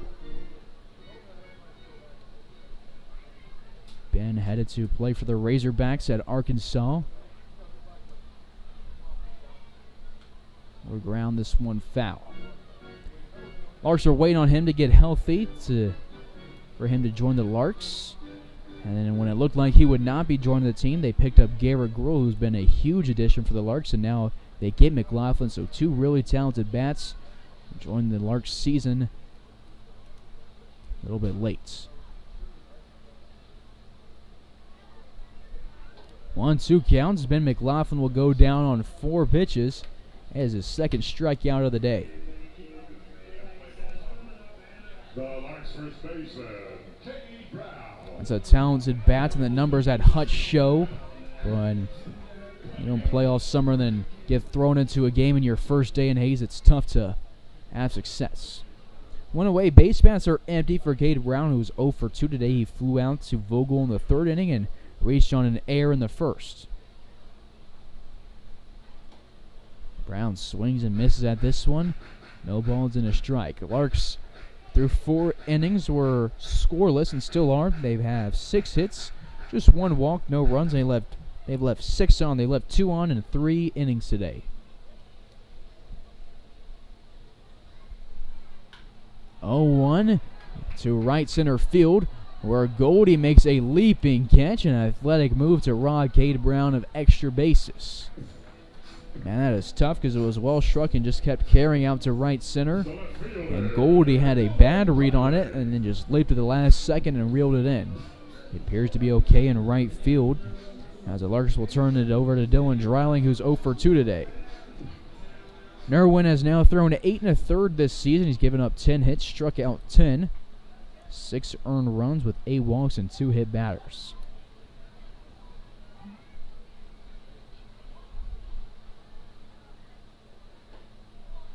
This pitch is home. It is a called strike to Dreiling.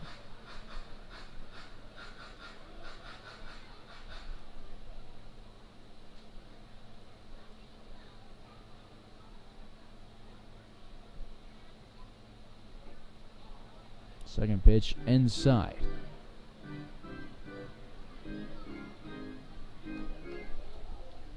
One count for Dylan Dreiling. 2-way base paths are open, as this one will miss above the letters to Dreiling. There's many on deck. Terosian in the hole for the Larks, down by 3. Do it for the Angels. In the 6th, Boone, Hodges, and Finder. 9, 1, and 2 hitters.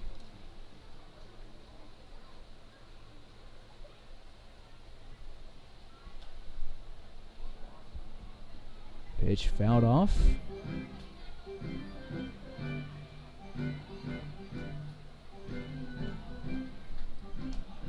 2 balls, 2 strikes, 2 away.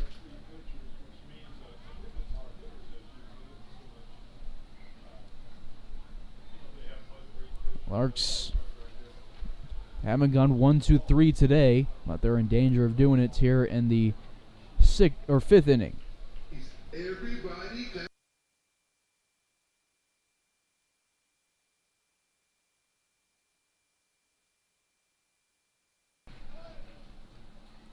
Full count, the pitch to Dreiling, popped up. Is moving to the left, as getting under it is Seager, and he gets it. Dylan Dreiling is now 0 for 3, his 19-game hitting streak starting to get in jeopardy. But on a positive note, let's celebrate some more. Larks are having great seasons. Let's take a look at our ERA leaders. Brady Rose leading the way, who's had a phenomenal summer and is looking to set the strikeout per 9 innings record this season. Grimsley behind him, followed by Hunter Marshall, and then Sam Hendon out the pen with 1 start as a 2-flat ERA. Those guys have been the old reliable for the Larks and have had great years on the mound. There's been a lot of good pitchers, but these guys know how to keep teams off the scoreboard.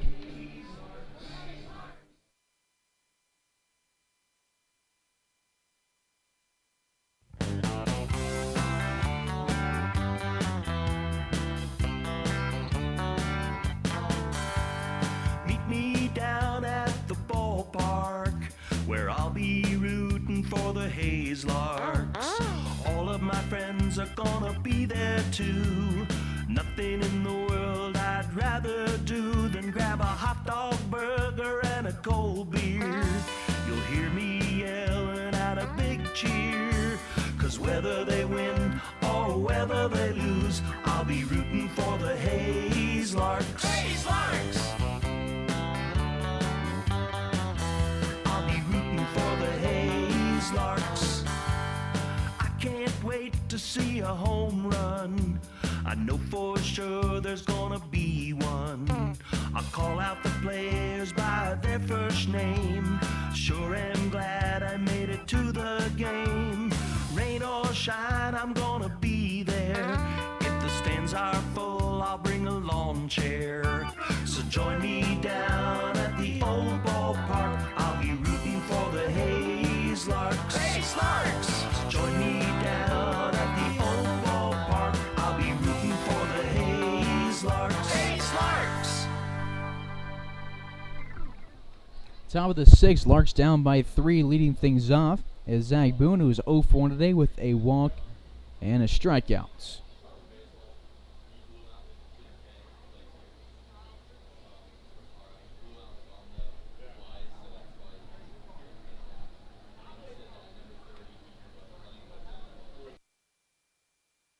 One ball and a strike to the left fielder as he sends his ground ball right at Cade Brown, who picks it up behind first base and tags the bag himself. An unassisted ground out. BBL is now retired 4 in a row.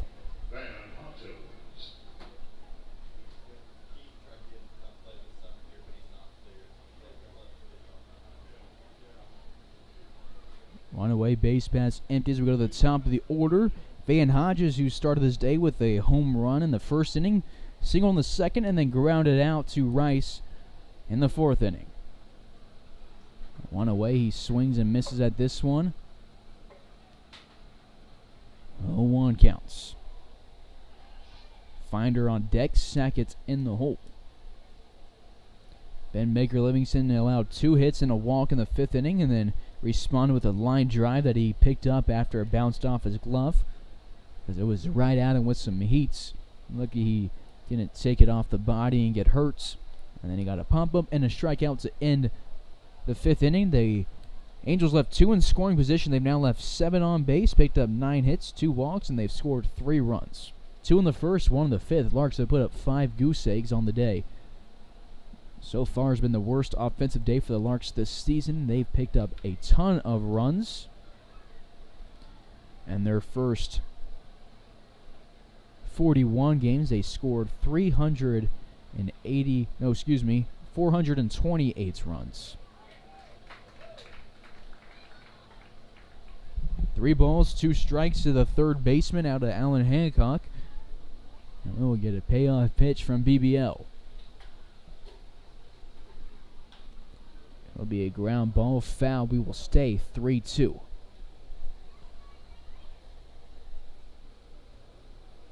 Last game at Larks Park of the season. Last regular season game. Thank you for watching all the games on Larks Network this season. It's been a lot of fun baseball games this year. Hopefully this one will pick up and be a little bit more fun as the Larks get back in the game. On the second payoff pitch of the AB, Ben Baker Livingston walks his second of the day. The third walk allowed today from the Larks pitching staff. One away, runner at first base here in the top of the sixth. Angels up by a trio. It is Joe Finder, the only man in the top five in the order to not see the base paths. He's had a tough day where the other four guys have had great days. He struck out, grounded into a Rice, Jaslove, Brown double play, and then flew out in the fourth inning.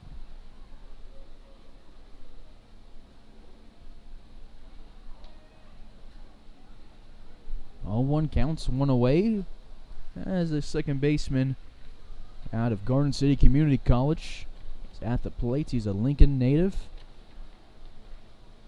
He's working with an 0-1 count. Sends his second pitch into center field where Jiminian takes just a few steps to his right and then runs in at the last second to get it. A ground out, a walk, and a fly out so far in the sixth inning. Two away, runner at first base here in the top half of the sixth as we go to Drew Sackett, the 3-hole. The shortstop is 2 for 3 today with 2 singles and 2 runs scored. He scored in the first and scored in the fifth. He led off that fifth inning with a single. His other at-bat of the day was a ground out to Tanner Rice.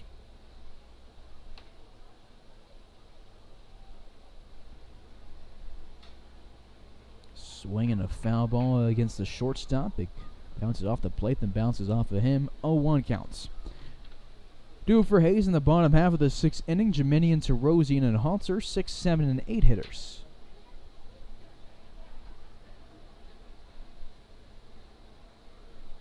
Ben Baker Livingston from the stretch. Fastball home will miss low, a ball and a strike.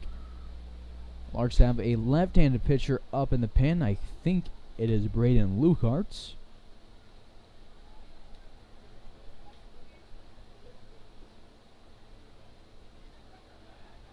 Check over at first, sliding back in safely as Hodges. He's been aboard 3 times today, a home run and a single and a walk, and then a ground out.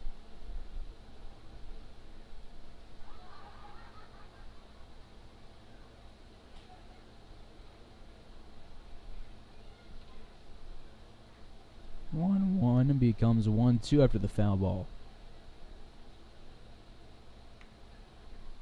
2 foul balls and then a ball in this at bats. 2 down, runner at first, 1-2 count. Angels up by 3 after picking up their third walk. The 6th inning, C. Hodges at first base, and BBO would like to leave him there. It'll be a called strike on the 1-2 after they check swing from second. Went around, he'll argue his case, but Ben Baker Livingston will strike out his second of the day to end the top half of the 6th inning. Strikeout number 29 on the season for Ben Baker Livingston. He keeps him off the scoreboard, and the Larks will look to get on the scoreboard down by 3 in the second half of the 6th.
Laying out the bottom of the 6 here in Hayes is Leo Jiminian, who's 0 for 2 today with a strikeout and a pop out. New pitcher in the game is Nolan Biaggi out of Colorado Mesa. He's a southpaw, born in Aurora.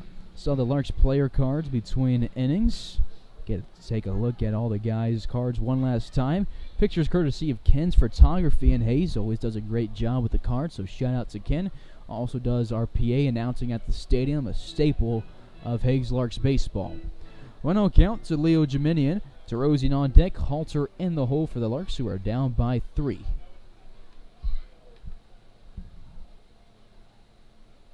Larks just 6 hits today, a walk, but they've left 6 on, and that's contributed to their scoreless affair so far. Braden Lukart continues to get warm in the pen as the Angels bullpen is empty, as Biaggi just checked into the game.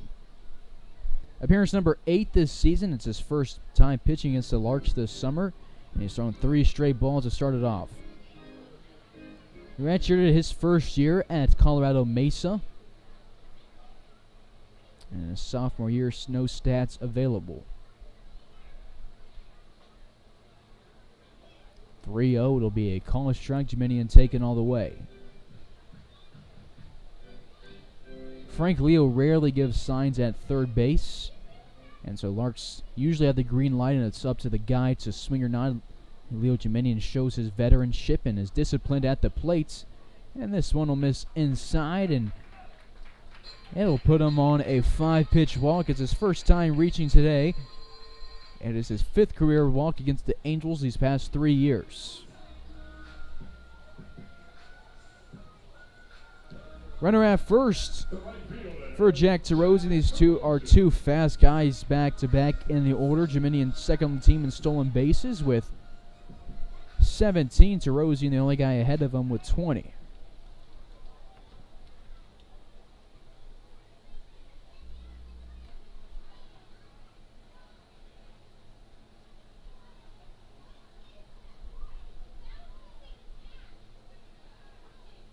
Pitch outside, 1-0 counts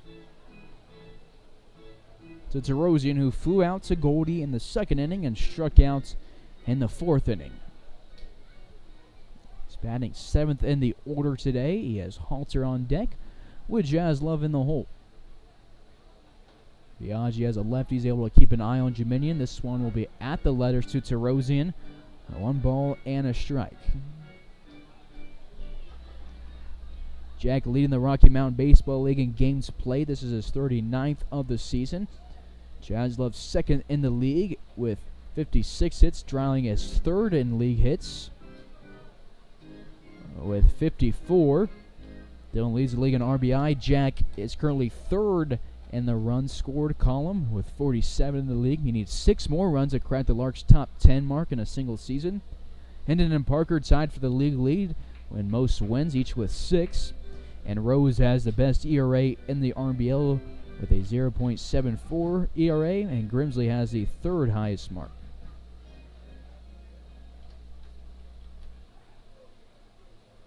Or at least had it before his last outing.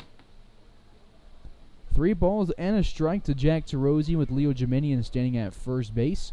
They will check on the Frenchie and nearly throw a wild. Best has to lunge forwards to reel it in.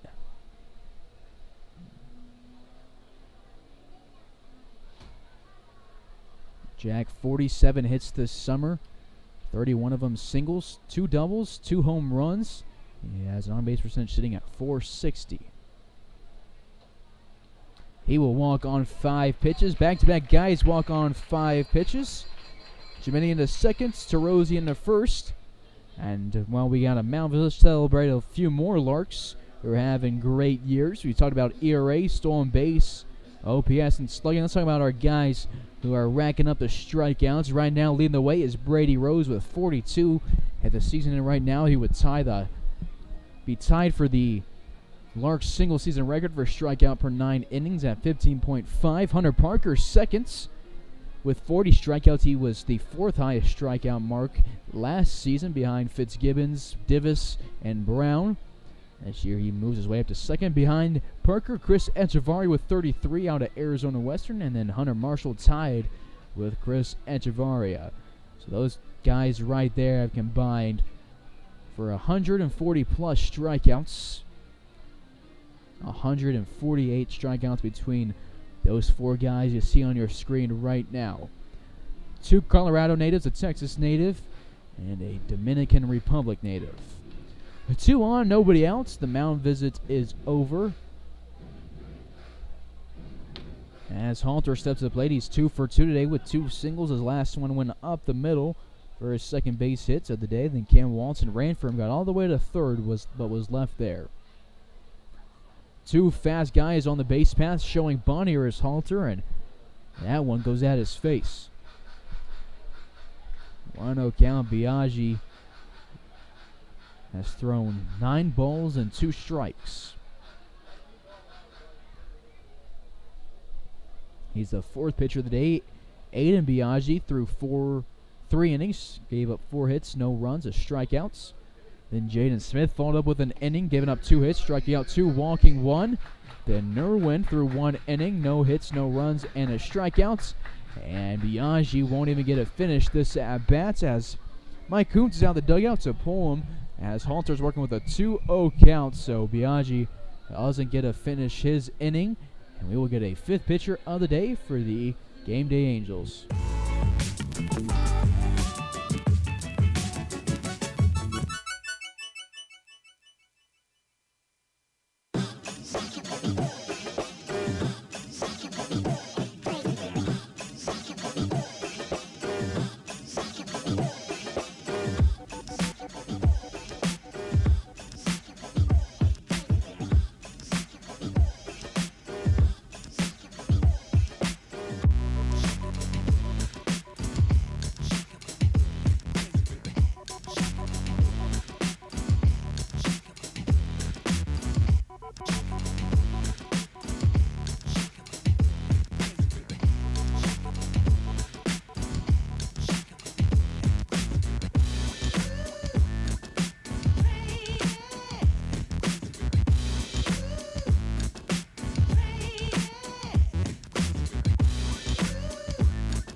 The game mid at bat for Jackson Halter, who's no longer showing bunts.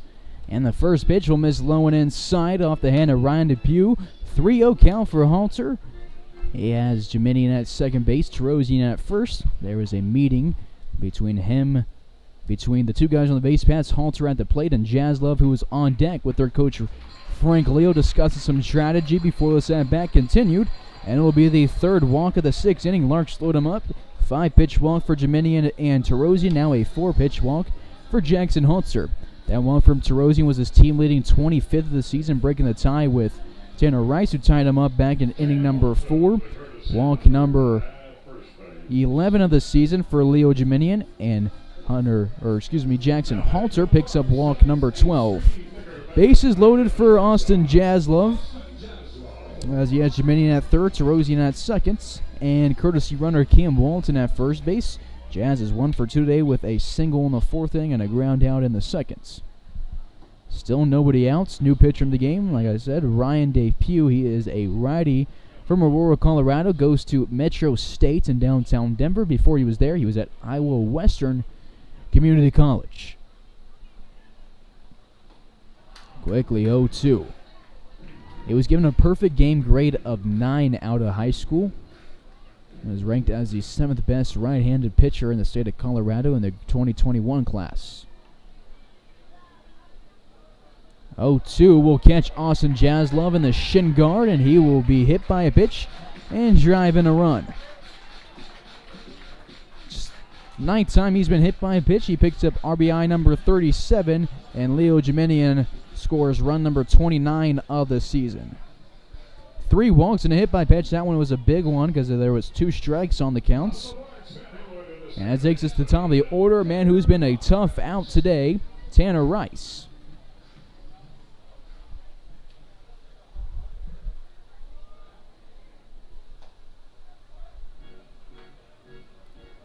Leo Jiminian has now scored 84 runs for the Larks in his career. Base is still loaded. Larks get on the scoreboard for the first time today. It is 3-1 Angels, and it's a 2-0 count for Tanner Rice, who's 2 for 2, with a couple of singles and a walk. He's gone to third base 2 times today and left there.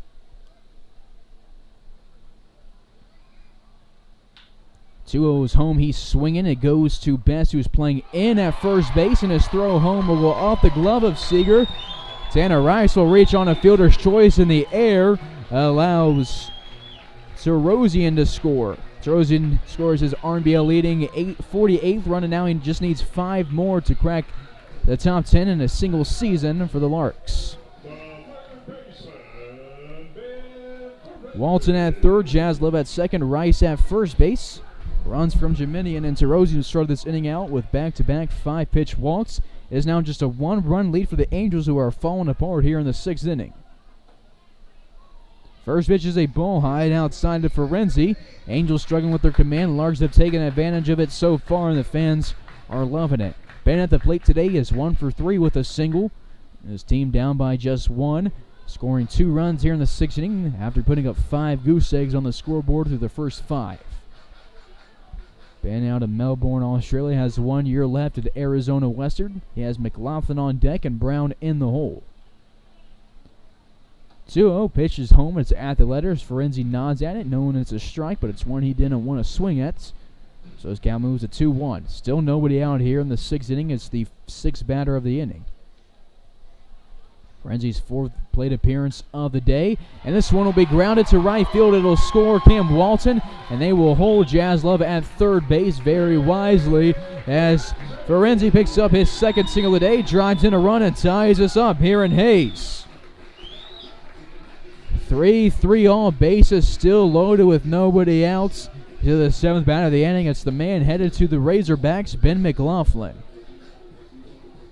He is 0 for 3 today and in his career with the Larks. Jaslov standing at third base. Tanner Rice at second. Ferenzi at first base.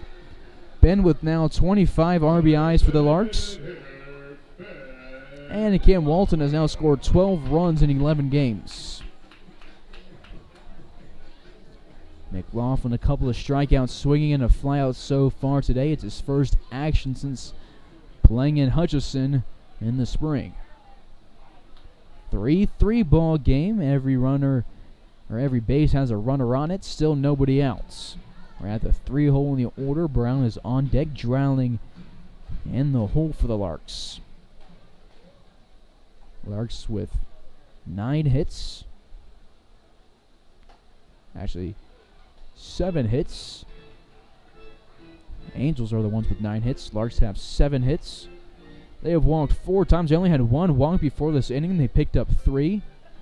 They've left 6 on base and scored 3 runs. 2 balls, no strikes for Ben McLaughlin, the designated hitter out of Golden, Colorado. He is swinging at the 2-0 and he fouls it off. 2 balls and a strike.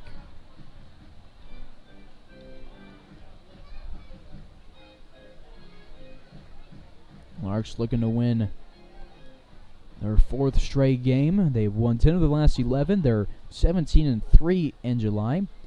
And they're looking to win their 9th series of the summer. They're currently 8-0-3. They've split 3 2-game series, 2 of them with Liberal. They've swept 7 series this year, and they are 23-3 at Larks Park. 3-1 count to McLaughlin. Bases loaded, big pit. Hitter's count delivery is home and it's in the zone.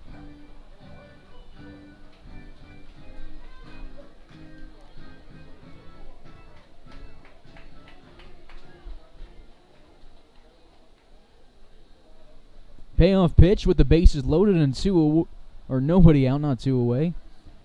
2 strikes, and he fouls it off. We will stay at a full count. McLaughlin working the pitch count against Depew. Depew, the 5th pitcher of the day. Aiden Biaggi started, then Jaden Smith, Hayden Irwin. Nolan Biaggi started this inning, didn't get an out, and now Ryan Depew's pitching without an out. First 3 runs credited to Biaggi, 2 of them earned. Fly ball to center field. Running back is Vogel where he will get it. Jaslov and Rice tag. Each is looking up to move 90 feet, and the throw is to third, where Rice is safe. Then Ferenzi goes to second base and is safe there. Scoring the sacrifice fly is Austin Jaslov. Has been McLaughlin picks up his first RBI as a Lark. Jaslov now with an RBI and a single in this inning. The Larks take the lead off the sacrifice fly, and arguing the call is Mike Coons. Ferenzi was safe on the slide, but the question is, when he popped up after the slide, did that left foot come off the bag? But it's not often do you see a sacrifice fly and all 3 guys advance. Larks gets their first lead today. They have Ferenzi at second, Rice at third base. Here with 1 away, the 3rd time Tanner Rice has been at third base. 2nd time Ferenzi's been at second base, as they had a double steal back in inning number 3. The Larks first baseman, Cade Brown. Cade Brown to the box. He's 0 for 3 today with a couple of flyouts. He reached on an error in the first to keep the inning going with 2 away, but was left at first base. First pitch at the letters, drops late, catches the zone. No ball and a strike.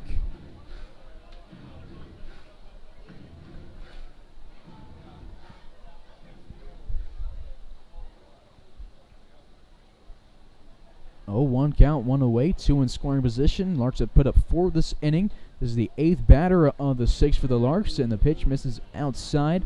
1-1 count to the first baseman out of Oklahoma. Dylan Dreiling on deck. Leo Jeminian in the hole for Hayes. Larks with just 1 hit this inning, a sacrifice fly, a fielder's choice, 3 walks, and a hit by pitch. Cade swinging at the 3rd pitch of the AB. It's now a 1-2 count.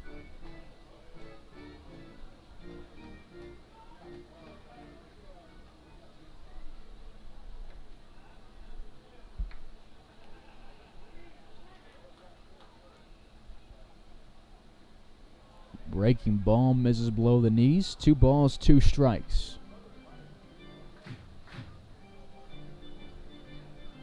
Cade in his 27th game of the summer, looking for his 26th hits. He's put up 16 walks, 26 RBIs, and 19 runs scored. 2-2 pitch home. He swings and misses. It's his 20th strikeout of the season. And Larks will bring their 9th batter of the inning to the plate. They had 2 away and 2 in scoring position for what's been statistically the toughest out in the Rocky Mountain Baseball League. Dreiling playing in his 35th game this summer. OPS at 1.342. He's picked up 54 hits, 28 of them singles, 14 doubles. He has a trio of triples, and he is tied with Palmer Hutchison for the team lead in home runs with 9. First pitch to him above the letters on a fastball. 1-0 count to the Tennessee commits.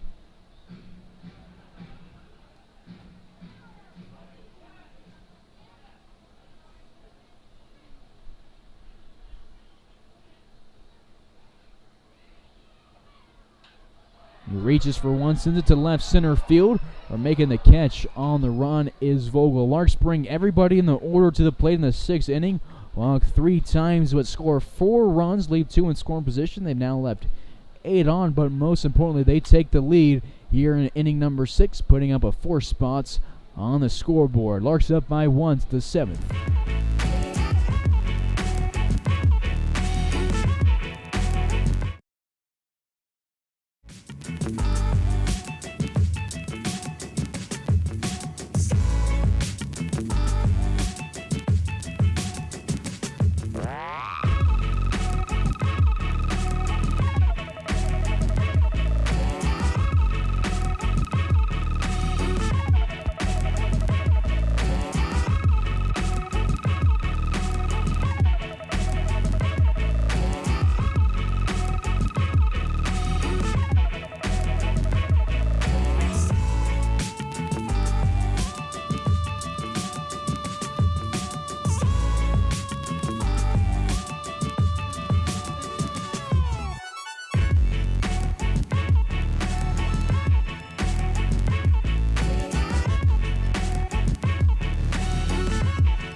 Top of inning number 7. Leading things off is Nathan Vermas, who has been aboard in all of his plate appearances today. 2 singles and a walk on the day. 2 balls, no strikes. Braden Lukart on the bump. His third pitch is a slider that misses above the letters. Had some good break, but was too high. 3-0 counts. Braden Lukart from St. Joseph, Missouri sends this one behind the back of the Omaha native. And it is a 4-pitch walk for Nathan Vermont. Walks in back-to-back plate appearances. Tying run at first base. Go ahead at the plate. Braden Lukart's 7th appearance on the mound this season. He helped throw that no-hitter against the Tribe on his last outing. That was on the 17th. No hits, no runs. 2 walks, striking out 5. Combined with Kobe Grimsley and Preston Tabor Ford, it was the Larks' 3rd no-hitter of the season. The Oklahoma Sooner sets up, goes from the stretch, gets a swing and a miss on an off-speed out of Peter Goldie, who against Meredith and Ben Baker Livingston went 3 for 3 with 2 RBIs. All hits were singles.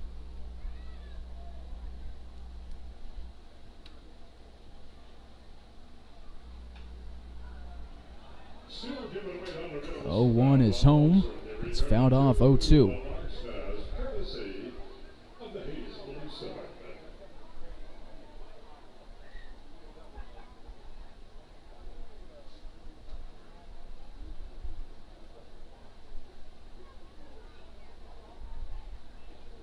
Breaking ball breaks inside. First ball of the at-bats. 1-2 count to the right fielder out of Metro States.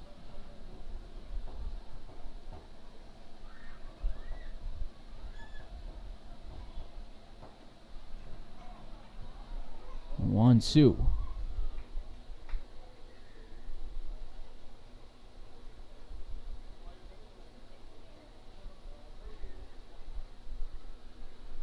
Two balls, 2 strikes. Runner at first, nobody on, and a runner at first, nobody out. Nobody on in the top half of the 7th inning. Angels down by 1 after giving up 4 in the 6th inning. Larks scored all of their runs in the last half, where they brought 9 to the plate, picked up 3 hits, 3 walks, scored 4, and left 2 on base. So far today, Larks 9 hits, 4 walks, 4 runs, and they left 8 on. As for the Angels, 9 hits, 3 walks, 3 runs, 8 left on. 3 balls, 2 strikes. Nobody outs. Runner at first base. Sitting at first base is Vermas, the designated hitter, who's 2 for 2. Braden needing a strike here, needing an out. Don't want to put that runner in scoring position as the tying run, and he will put him at second base. Back-to-back walks from Braden Lukart.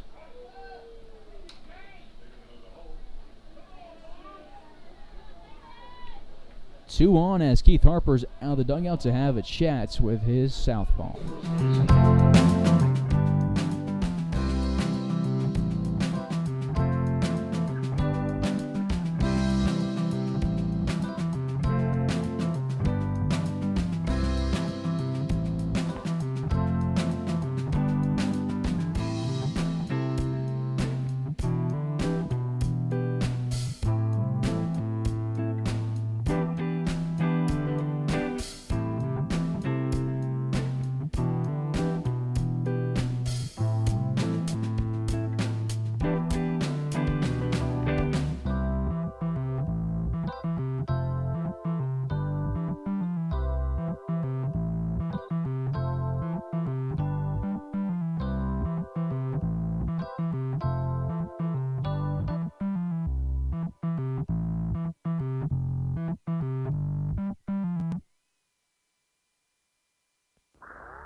Braden Lucar faces 2 walks, both of them.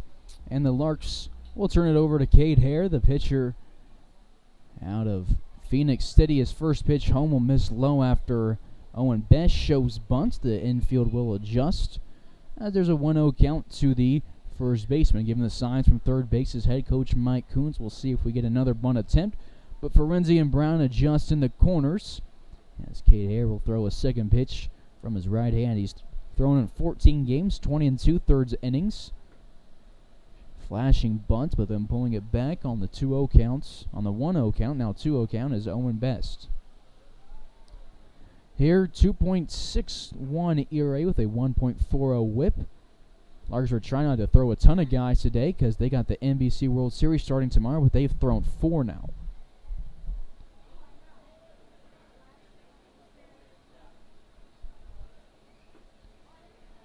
Below the knees, Hare can't believe he didn't get the call. And the Larks fans let home plate umpire Matthew Weaver know that they thought that should have been a strike. Hare looked at him, mouth open, jaw dropped.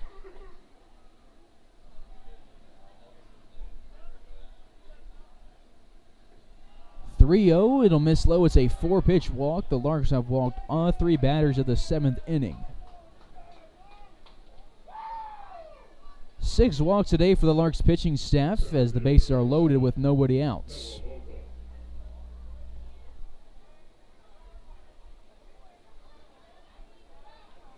Noah Vogel to the box. He's 0 for 3 today with a couple of pop-ups to Ben Ferenzi and a strikeout against Caleb Meredith. Vermont's at third, Goldie at second, Best at first base.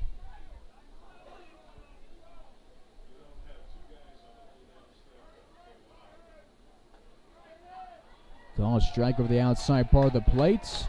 There's first strike in 5 pitches.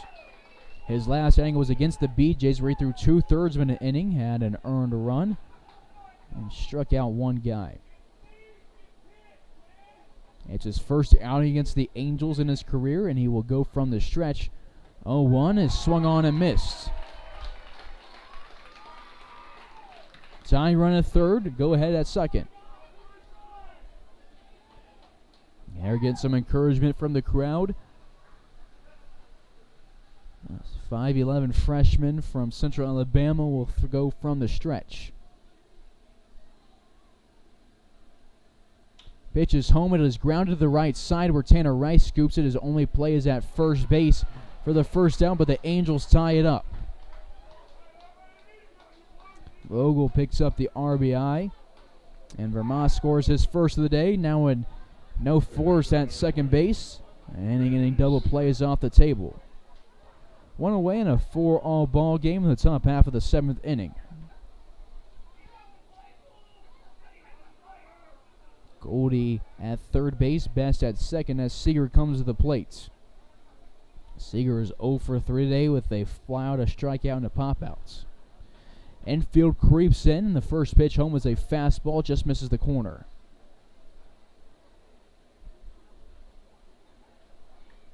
Harris walked 12 guys this season, struck out 20, and has given up 17 hits. This is his 10th appearance in league action. He has 4 non-league appearances. All but 1 outing against Dodge is in relief.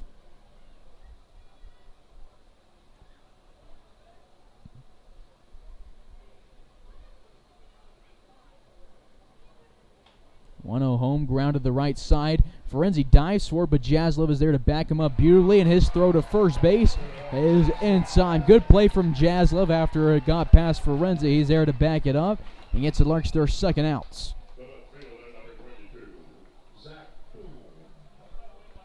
2 away, 2 in scoring position for the bottom of the order, Zach Boone, who is 0 for 2 today with a walk.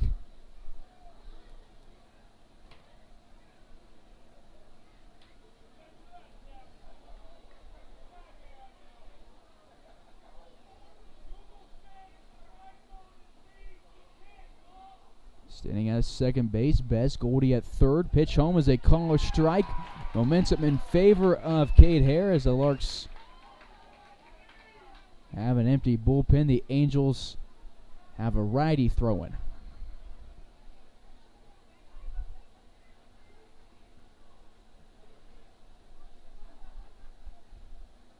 0-1. The pitch is blocked by Halter. A good block to save a run. Hodge is on deck. Finder in the hole.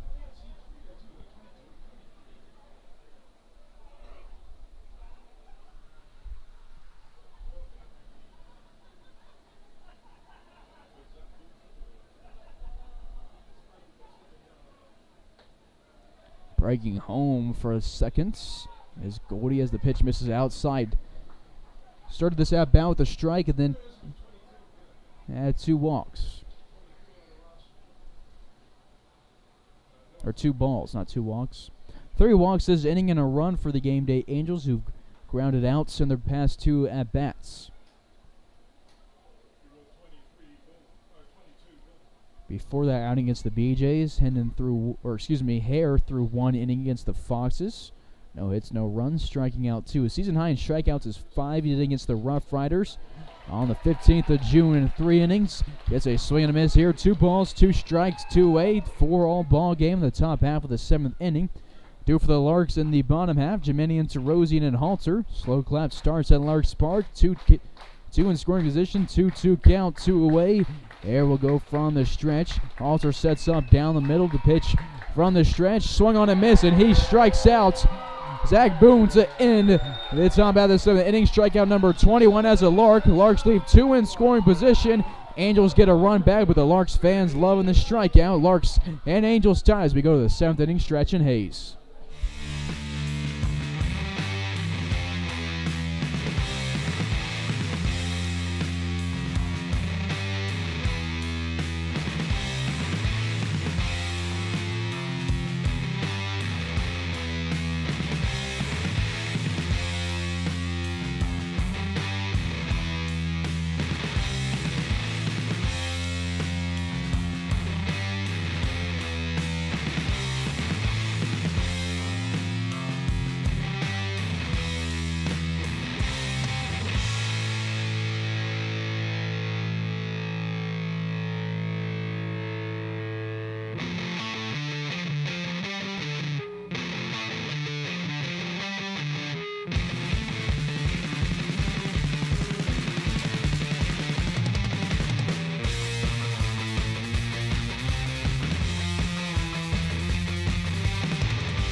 bottom half of the 7th inning in a tied ball game. Kyle Kahn will come into pitch. He's the 6th pitcher of the day for the Angels, playing in their last game of the summer. This is the last regular season game for the Larks, but they're headed to Hutchinson tomorrow to play the Austin Shockers in their first game of pool play at the NBC World Series. Quickly 0-2 against Dominion, who on the day is 0 for 2 with a walk and a run scored. Top half the inning, no hits, 3 walks, 1 run, 2 left on for the Game Day Angels. Dominion cranks this one to left field. This could be the difference maker.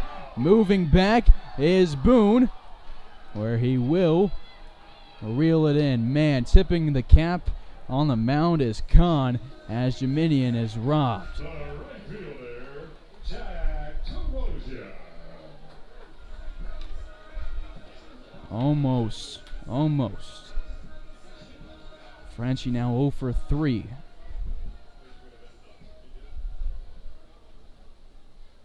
That would have been big right there.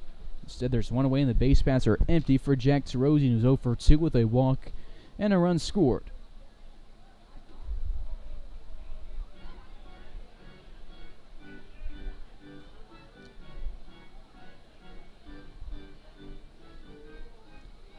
Kahn is appearing in his 9th game. He made his debut on the mound this year against the Larks on June 13th, where he threw just a third of an inning, giving up 5 hits and 5 earned runs. Struck out 1 after that game, throwing a third of an inning, giving up 5 runs. He left it with a season ERA at 135 flats and a whip at 15.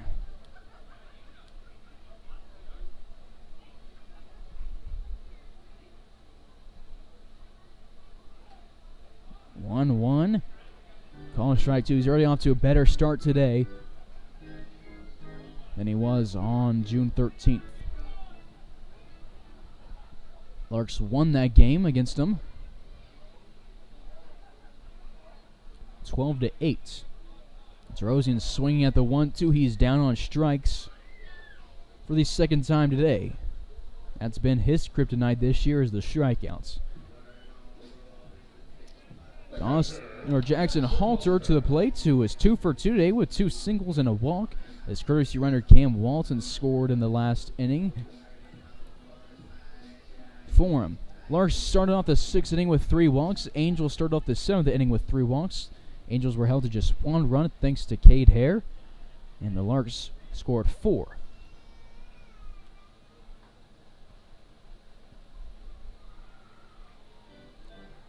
One-0 counts. The Jackson Halter 2-way bases are empty and a 4-all bottom of the 7th.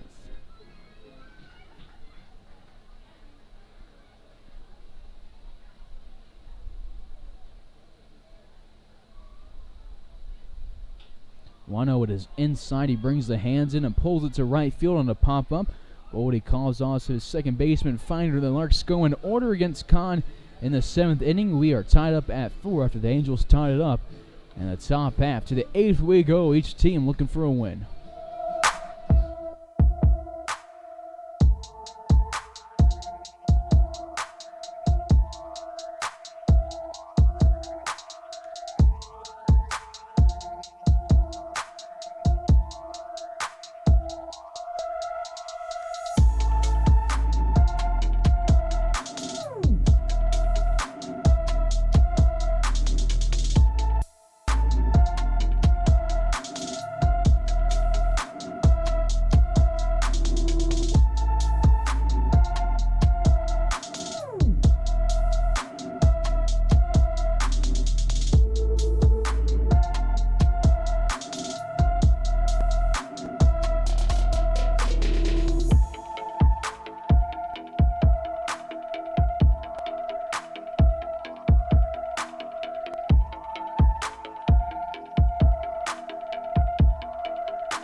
Top of the 8th, Kate Hare back to the mound after getting all 3 outs in the 7th inning. 2 ground outs, a strikeout, and a walk in that inning.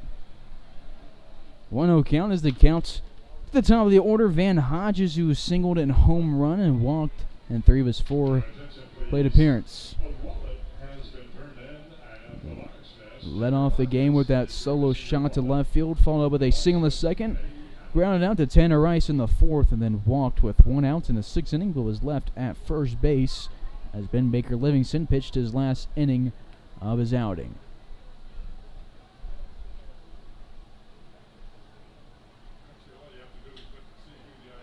Ground ball to Tanner Rice, a tough scoop as it bounced right in front of him, but he does it and gets the throw to first in time. 3 ground outs for Cade Hare, who's retired his last 4. 1 away base paths are empty in the tie ball game. Larks, like super fan Raymond Kinnan pointed out in the comments, don't want extras. We got a game at 3 p.m. tomorrow, so it's going to be a quick turnaround. We want to get this game over with.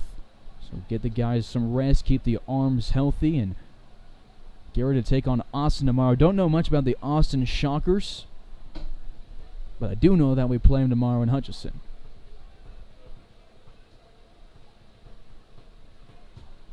One 0 count to Joe Finder, who's 0 for 4 today.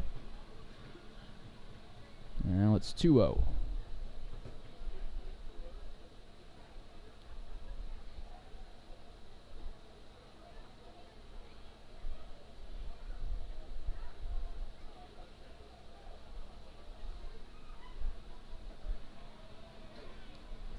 Quickly.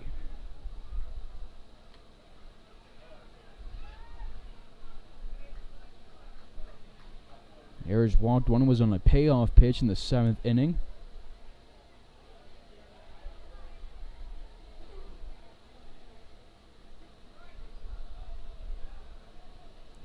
Strike here.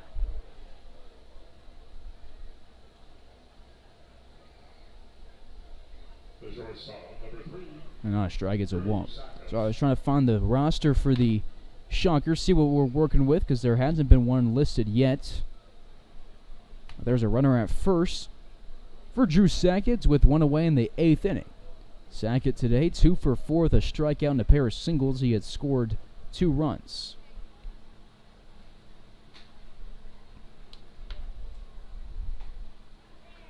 Jack's swing is a called strike.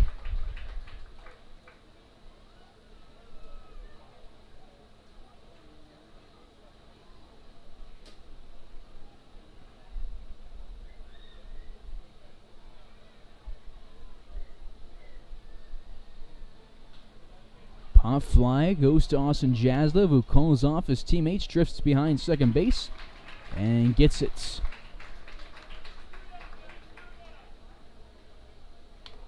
The designated hitter, number 2, Nathan Vermont. Nathan Vermont to the box. He is 2 for 2 today with 2 singles and has walked in his last 2 plate appearances. Cade Hare working a good 8th inning as the righty that was up and moving in the pen is back in the dugouts. Larks were checking on him between innings. Keith Harper and Frank Leah looked at him and they said, the guy in the pen said, I'm not ready yet, so they sent Cade Hare back. Finder at first base is the first time he's been there all day, as Vermont is looking to get there for the 5th time.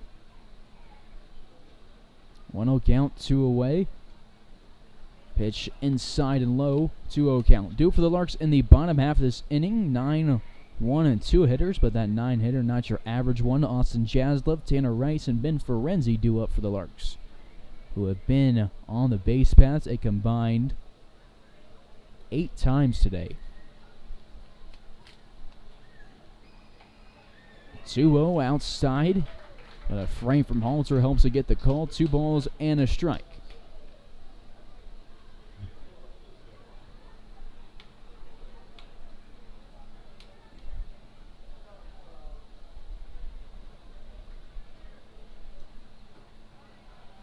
Two 1 in the zone, 2 balls, 2 strikes. Hare looking to be the first guy who's retired Vermont today.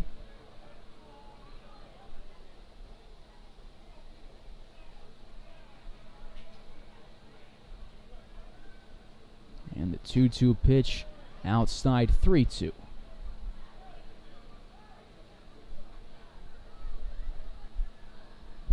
For Moss against the Larks, 4 for 13 this year with 2 walks and 5 strikeouts. Struck out 3 times on June 10th and struck out twice yesterday.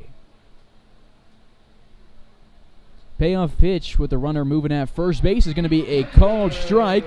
Cade Hare ends the 7th and ends the 8th with a strikeout. Keeps him off the scoreboard here in the 8th. Larks will look to take the lead in the bottom half as Jaslov, Rice, and Ferenzi will come to the plates.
Leading off the bottom of the 8th, the Larks, as Kyle O'Connor returns for a second inning, is Austin Jaslov.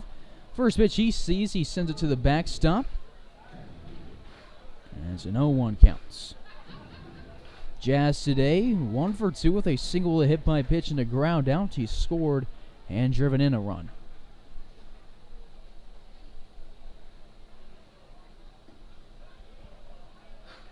Pitch will miss the zone, 1-1 counts. Tanner Rice on deck, Ben Ferenzi in the hole for the Larks.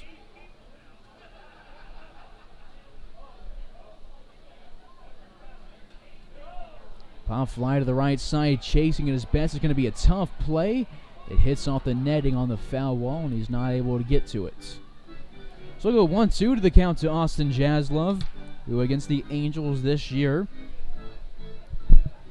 3 for 10 with 2 RBIs and 2 runs scored. He has a sacrifice fly and a hit by pitch as well. 1-2, pitch is low, 2 balls, 2 strikes.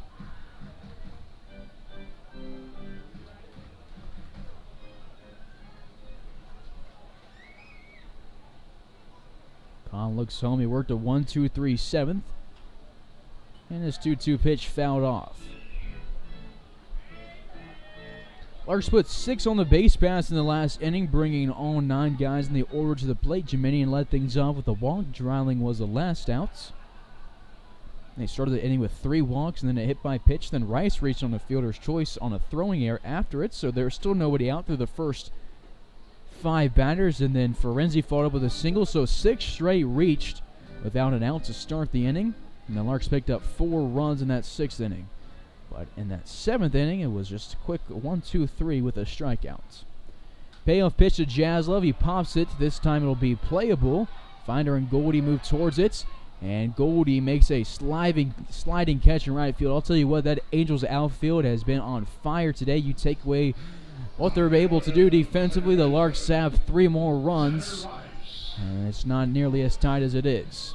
Four down for Kyle Kahn, as Jaslov is now 1 for 3 with a run scored and a run driven in.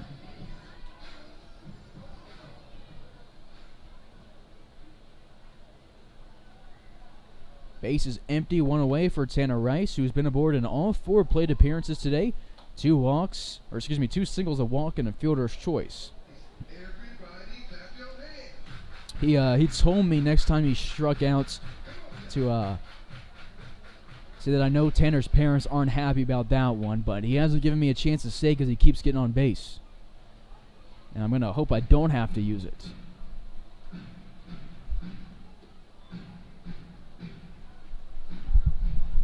He's looking for hit number 3 of the night, number 33 of the season.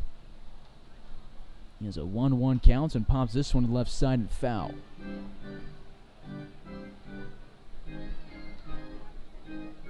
Ferenzi on deck, McLaughlin in the hole for the Larks. We're at the top of the order in the bottom of the 8th. 4 all, 1 away, bases open.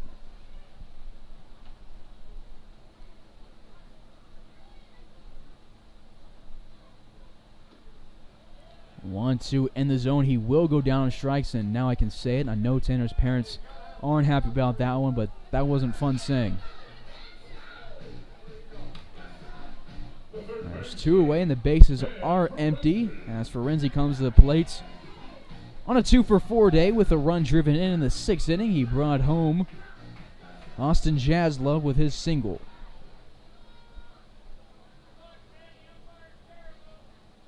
No, he brought home Cam Walton with a single. 0-1 counts with Ben Ferenzi at the plates.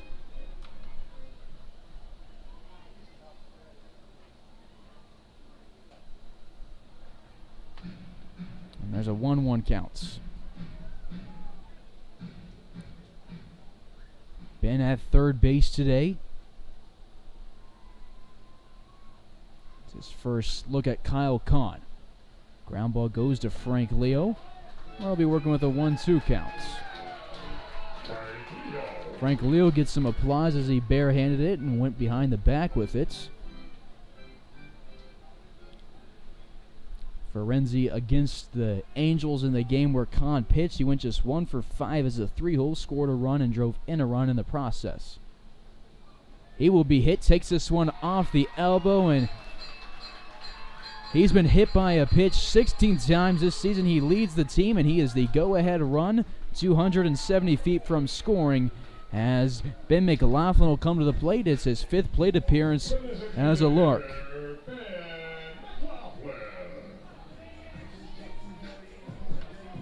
Cade Brown on deck. Dylan driving in the hole with a 3-hole DH, who had a sacrifice fly scoring Austin Jaslov in his last plate appearance.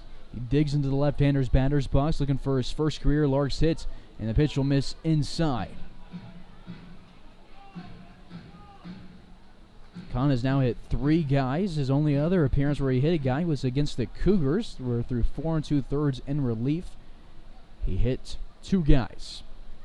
His last 2 appearances before this were starts, but his first 6 before that were in relief. 2-0 counts. It's the DH.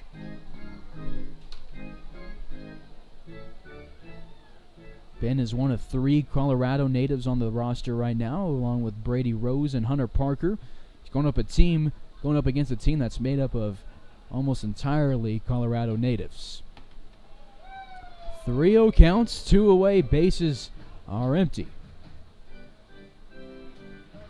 He is one of 4 Larks that will be playing in the SEC next year. 3 Tennessee Volunteers and now 1 Arkansas Razorback. And he's taken all the way on the 3-0.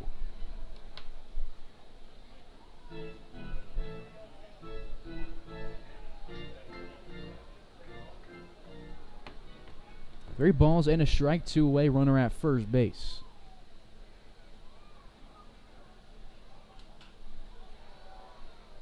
Fouled off to the left side. We will have a full count and a big payoff pitch coming. Here for the Angels, looking to take the lead in the 9th inning. Goldie, Best, and Vogel.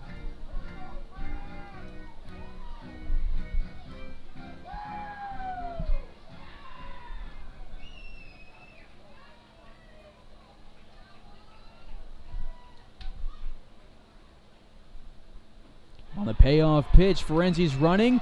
Kahn misses inside, and Ben McLaughlin picks up his first career walk as a Lark.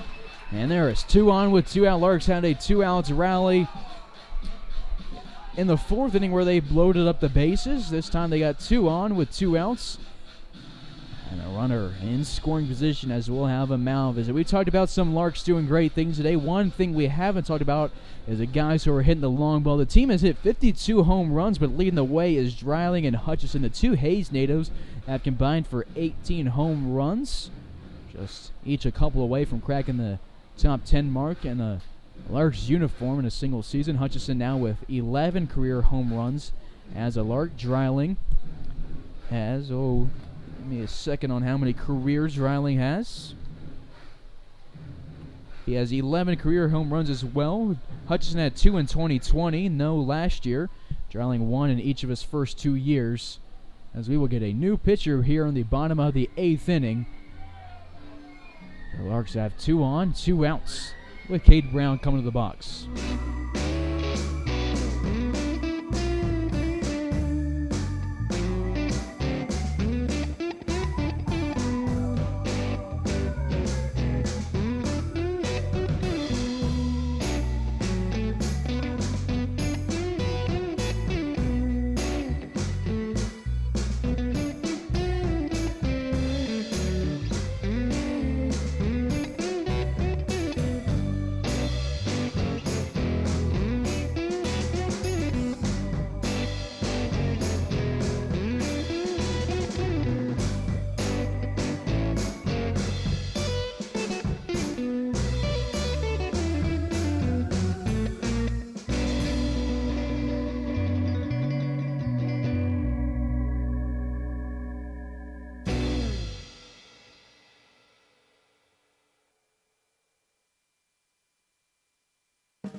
Bottom of the 8th, Cade Brown at the plate as a new pitcher. Trey Morrell fires in a fastball for a called strike.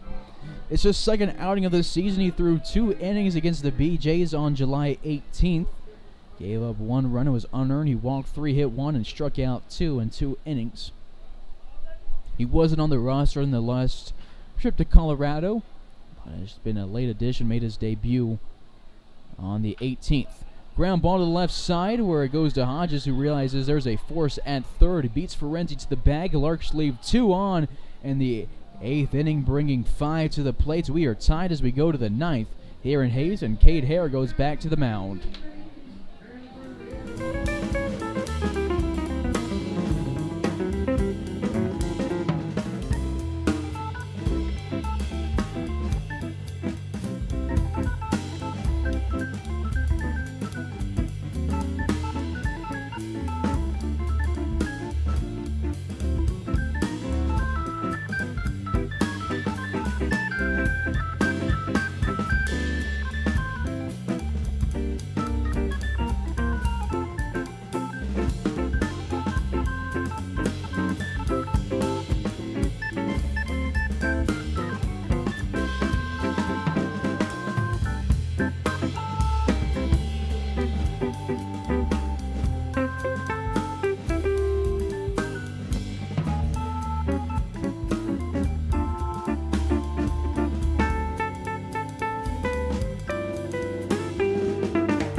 Top of the ninth in a tied ball game. Hare will throw his third inning, and he'll lead things off against Peter Goldie, who's been aboard 4 times today, 3 singles and a walk for him.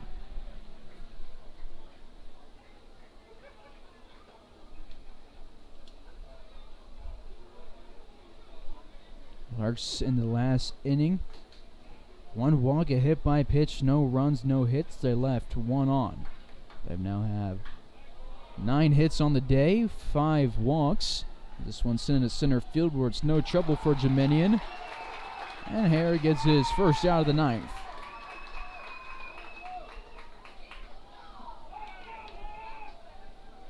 Goldie retired for the first time today. Due up in the bottom of the ninth for the Larks, trying to get a walk-off. Dreiling, Jemenian, and Tarosian. Dangers 5 through 7 in the order. Wouldn't that be a great way to end the regular season on Larks Network with a walk-off?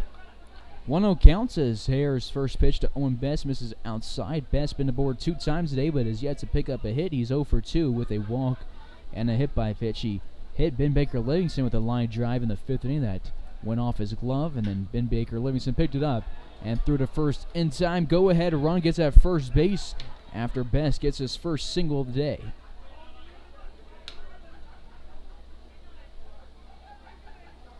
Bullpen empty for the Larks, a righty up in the pen for the Angels. Angels playing their last game of the season. They're not going to the NBC, so you don't have to worry about holding a bunch of arms back.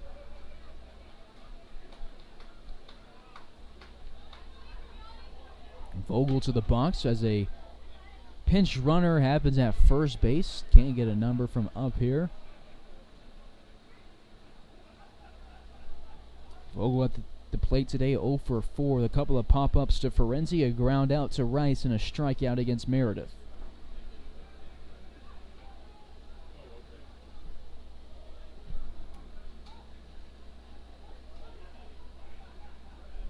First pitch is home, and it's in the zone, catching the corner. 0-1. This game really does not matter for the Larks. They have already secured their bid in the NBC World Series and have secured a second-place finish in the Rocky Mountain Baseball League. Pop fly to left side, 0-2 counts. We appreciate your help, and we thank the Hayes Police Department.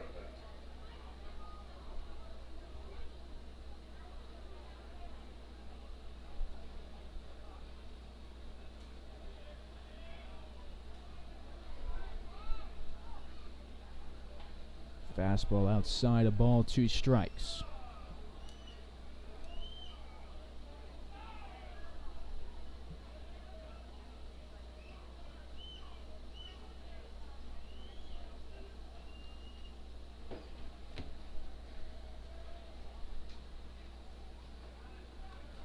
One, two, just outside.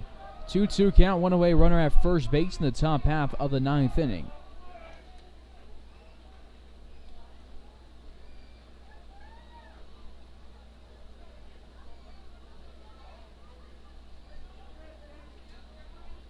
Air takes a peek at the runner at first. Goes home from the stretch. Pitch will hit. Vogel with 2 strikes on the count, and the tying run, go ahead run moves into scoring position.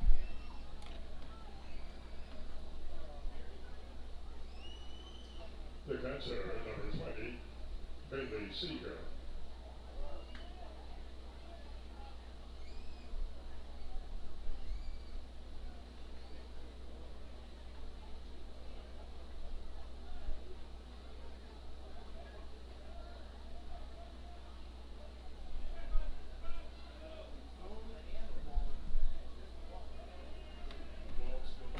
One away, 2 on for Bailey Seeger, who's 0 for 4 today. First pitch 2 will miss the zone, 1-0 counts. Keith Harper out of the dugouts. He will go out and have a chat with Cade Hare. 2 on, 1 away in the top of the 9th in a tie ball game.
One away. Bailey Seeger at the box.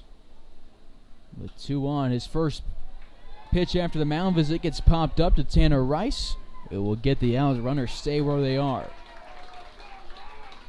2 away. Go ahead run in scoring position. Zach Boone to the box. He is 0 for 3 today with a couple of strikeouts, a ground out, and a walk.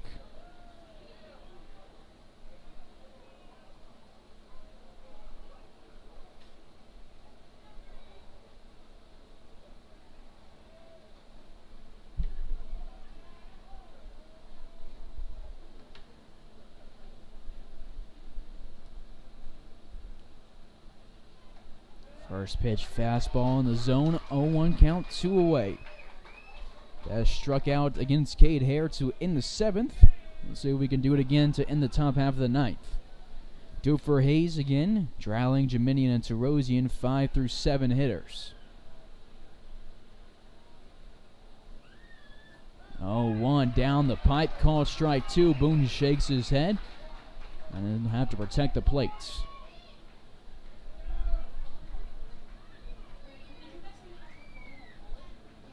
Down at the Larks next.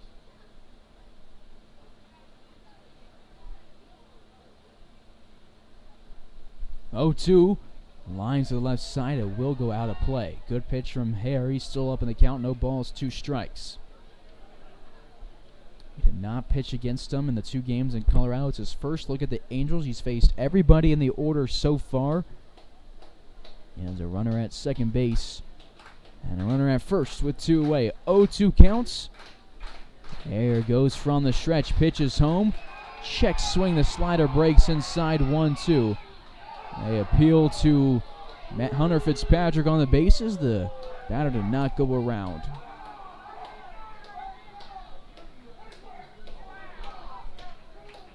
Good pitch from Harry. He's still up in the count. 1-2. Angels with a hit and a hit by pitch in this inning. 2 on. Larks looking to keep him off the score to get the game tied to the bottom of the 9th. 1-2 is home. It is grounded to Austin Jaslov, who picks it up, tags the bag himself. Keith Harper's the first on the dugout to celebrate Cade Hare as he works out of a jam in the top half of the 9th inning. The Larks will look to take the lead and win the game in the bottom half 4-all in the regular season finale here in Hayes.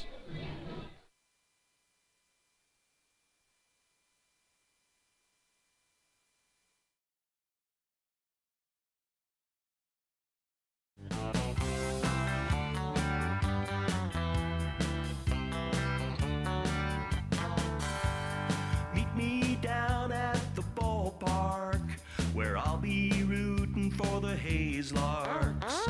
All of my friends are gonna be there too. Nothing in the world I'd rather do than grab a hot dog burger and a cold beer. You'll hear me yelling out a big cheer, 'cause whether they win or whether they lose, I'll be rooting for the Hayes Larks. Hayes Larks! I'll be rooting for the Hayes Larks. I can't wait to see a home run. I know for sure there's gonna be one. I'll call out the players by their first name. Sure am glad I made it to the game. Rain or shine, I'm gonna be there. If the stands are full, I'll bring a lawn chair. So join me down at the old ballpark. I'll be rooting for the Hayes Larks. Hayes Larks! So join me down at the old ballpark. I'll be rooting for the Hayes Larks. Hayes Larks!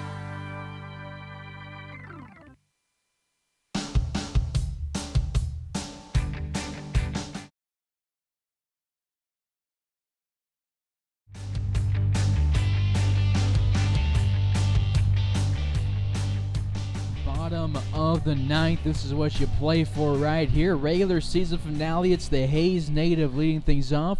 Dylan Drouling due for a hit. He's 0 for 4 today, and his 19-game hitting streak is in danger. He's down the counts 0-1, as on the bump is still Morrell. Larks have had a few walk-offs this season, but it's been run rule walk-offs in like the 7th or 8th inning when they finally get up by 10. Morel, a righty. He's a sophomore at Ottawa. He's a Fruita, Colorado native. No stats available from Ottawa as his fastball comes in with some heat and misses the zone. 2 balls and a strike to Dreiling. Dreiling, a line out, a fly out, a pop-up, and another fly out on the day.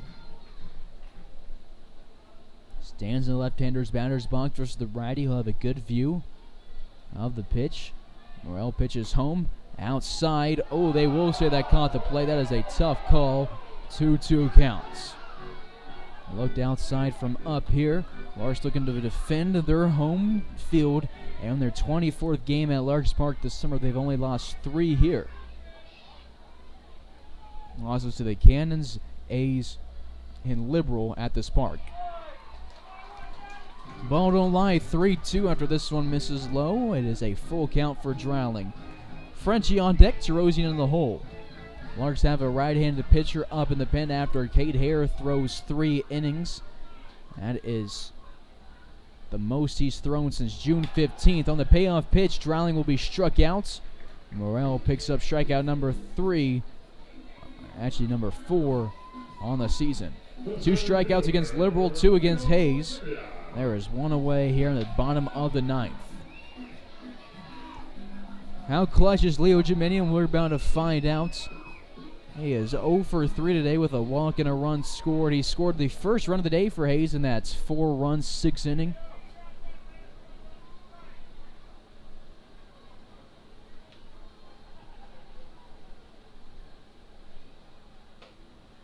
And the first pitch to him was above the letters, 1-0 counts. 1 away, base paths are empty for the 6th hole in the order. Pitch to him, misses low, 2-0 counts. Larks, 9 hits today, 5 walks, scored 4 runs, and left 9 on base.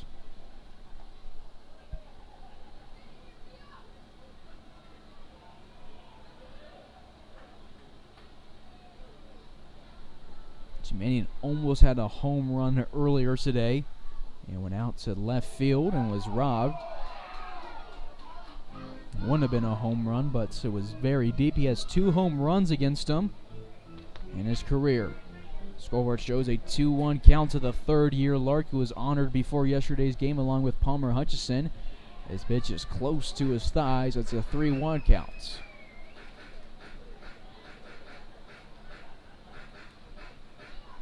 Terosian on deck, Halter in the hole for the Larks. Need just 1 run to walk it off. They only had 1 walk-off last year to win a game. And a tied contest was a Grant Schmidt home run to left field against the Kansas Cannons. 3 balls, 2 strikes, full count for the center fielder to St. Lo, France.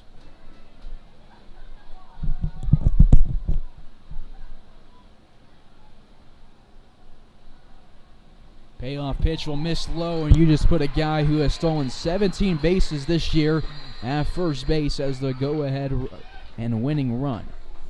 Leo's 2nd walk of the day, he worked for it. It is his 6th career walk against the Angels. Leo has stolen 50 bases in his career for the Larks and is standing at first base with 1 away. Jack Terosian to the plate. Leo with his 12th walk of the season, his 44th walk as a Lark. 1 away. Bottom of the 9th, runner at first with Jack Terosian at the plate. His first pitch is going to be popped up. It goes to second, who drops it. Geminian has to head to second. Larks fans were fired up if they saw it drop, but Geminian was heading back to first, thinking that he would catch it. It's an E6. Terosian will exchange with Geminian as the runner at first base, and we might have, even though it's hard to upgrade speed from Geminian, we might have right there. Terosian has 3 more stolen bases than him this year. I'd love to see those guys do a foot race to see who's faster, but can't go wrong with either of them. There's 2 away as Jackson Halter comes to the plate. Second error of the day for Sackett at shortstop.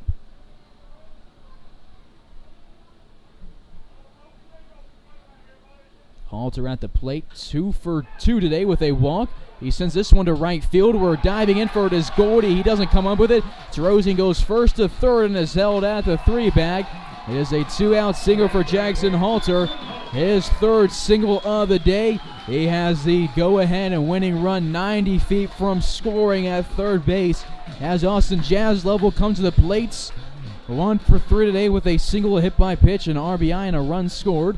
Courtesy running for the catcher is Cam Walton at first base. Runners on the corners, 2 away, bottom of the ninth in a 4-all contest. As we're at the bottom of the order, shortstop Austin Jaslove. Jaslove started off his day with a ground out to Finder, then singled to right field in the 4th. Was hit with the bases loaded in the 6th to drive in a run. Then he scored on the Ben McLaughlin sacrifice fly. And his last at bat, he flew out to Goldie.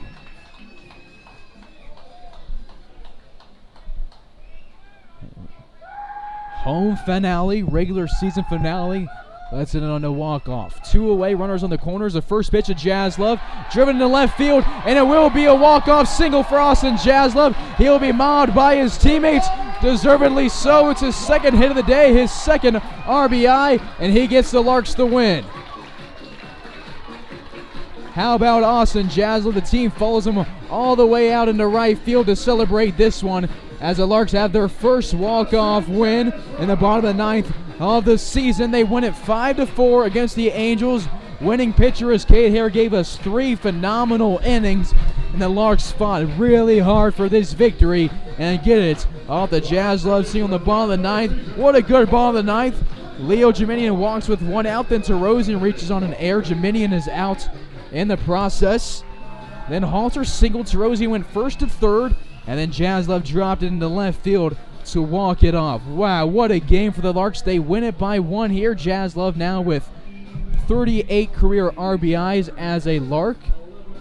Scoring the winning run is rightfully so Jack Terosian. He leads the Rocky Mountain Baseball League and the Larks with 49 runs. He needs 4 more runs to score to tie his way into 10th place in a single season for Larks history, most runs in a season. What a great game. What a great way to wrap up our season on Larks Network.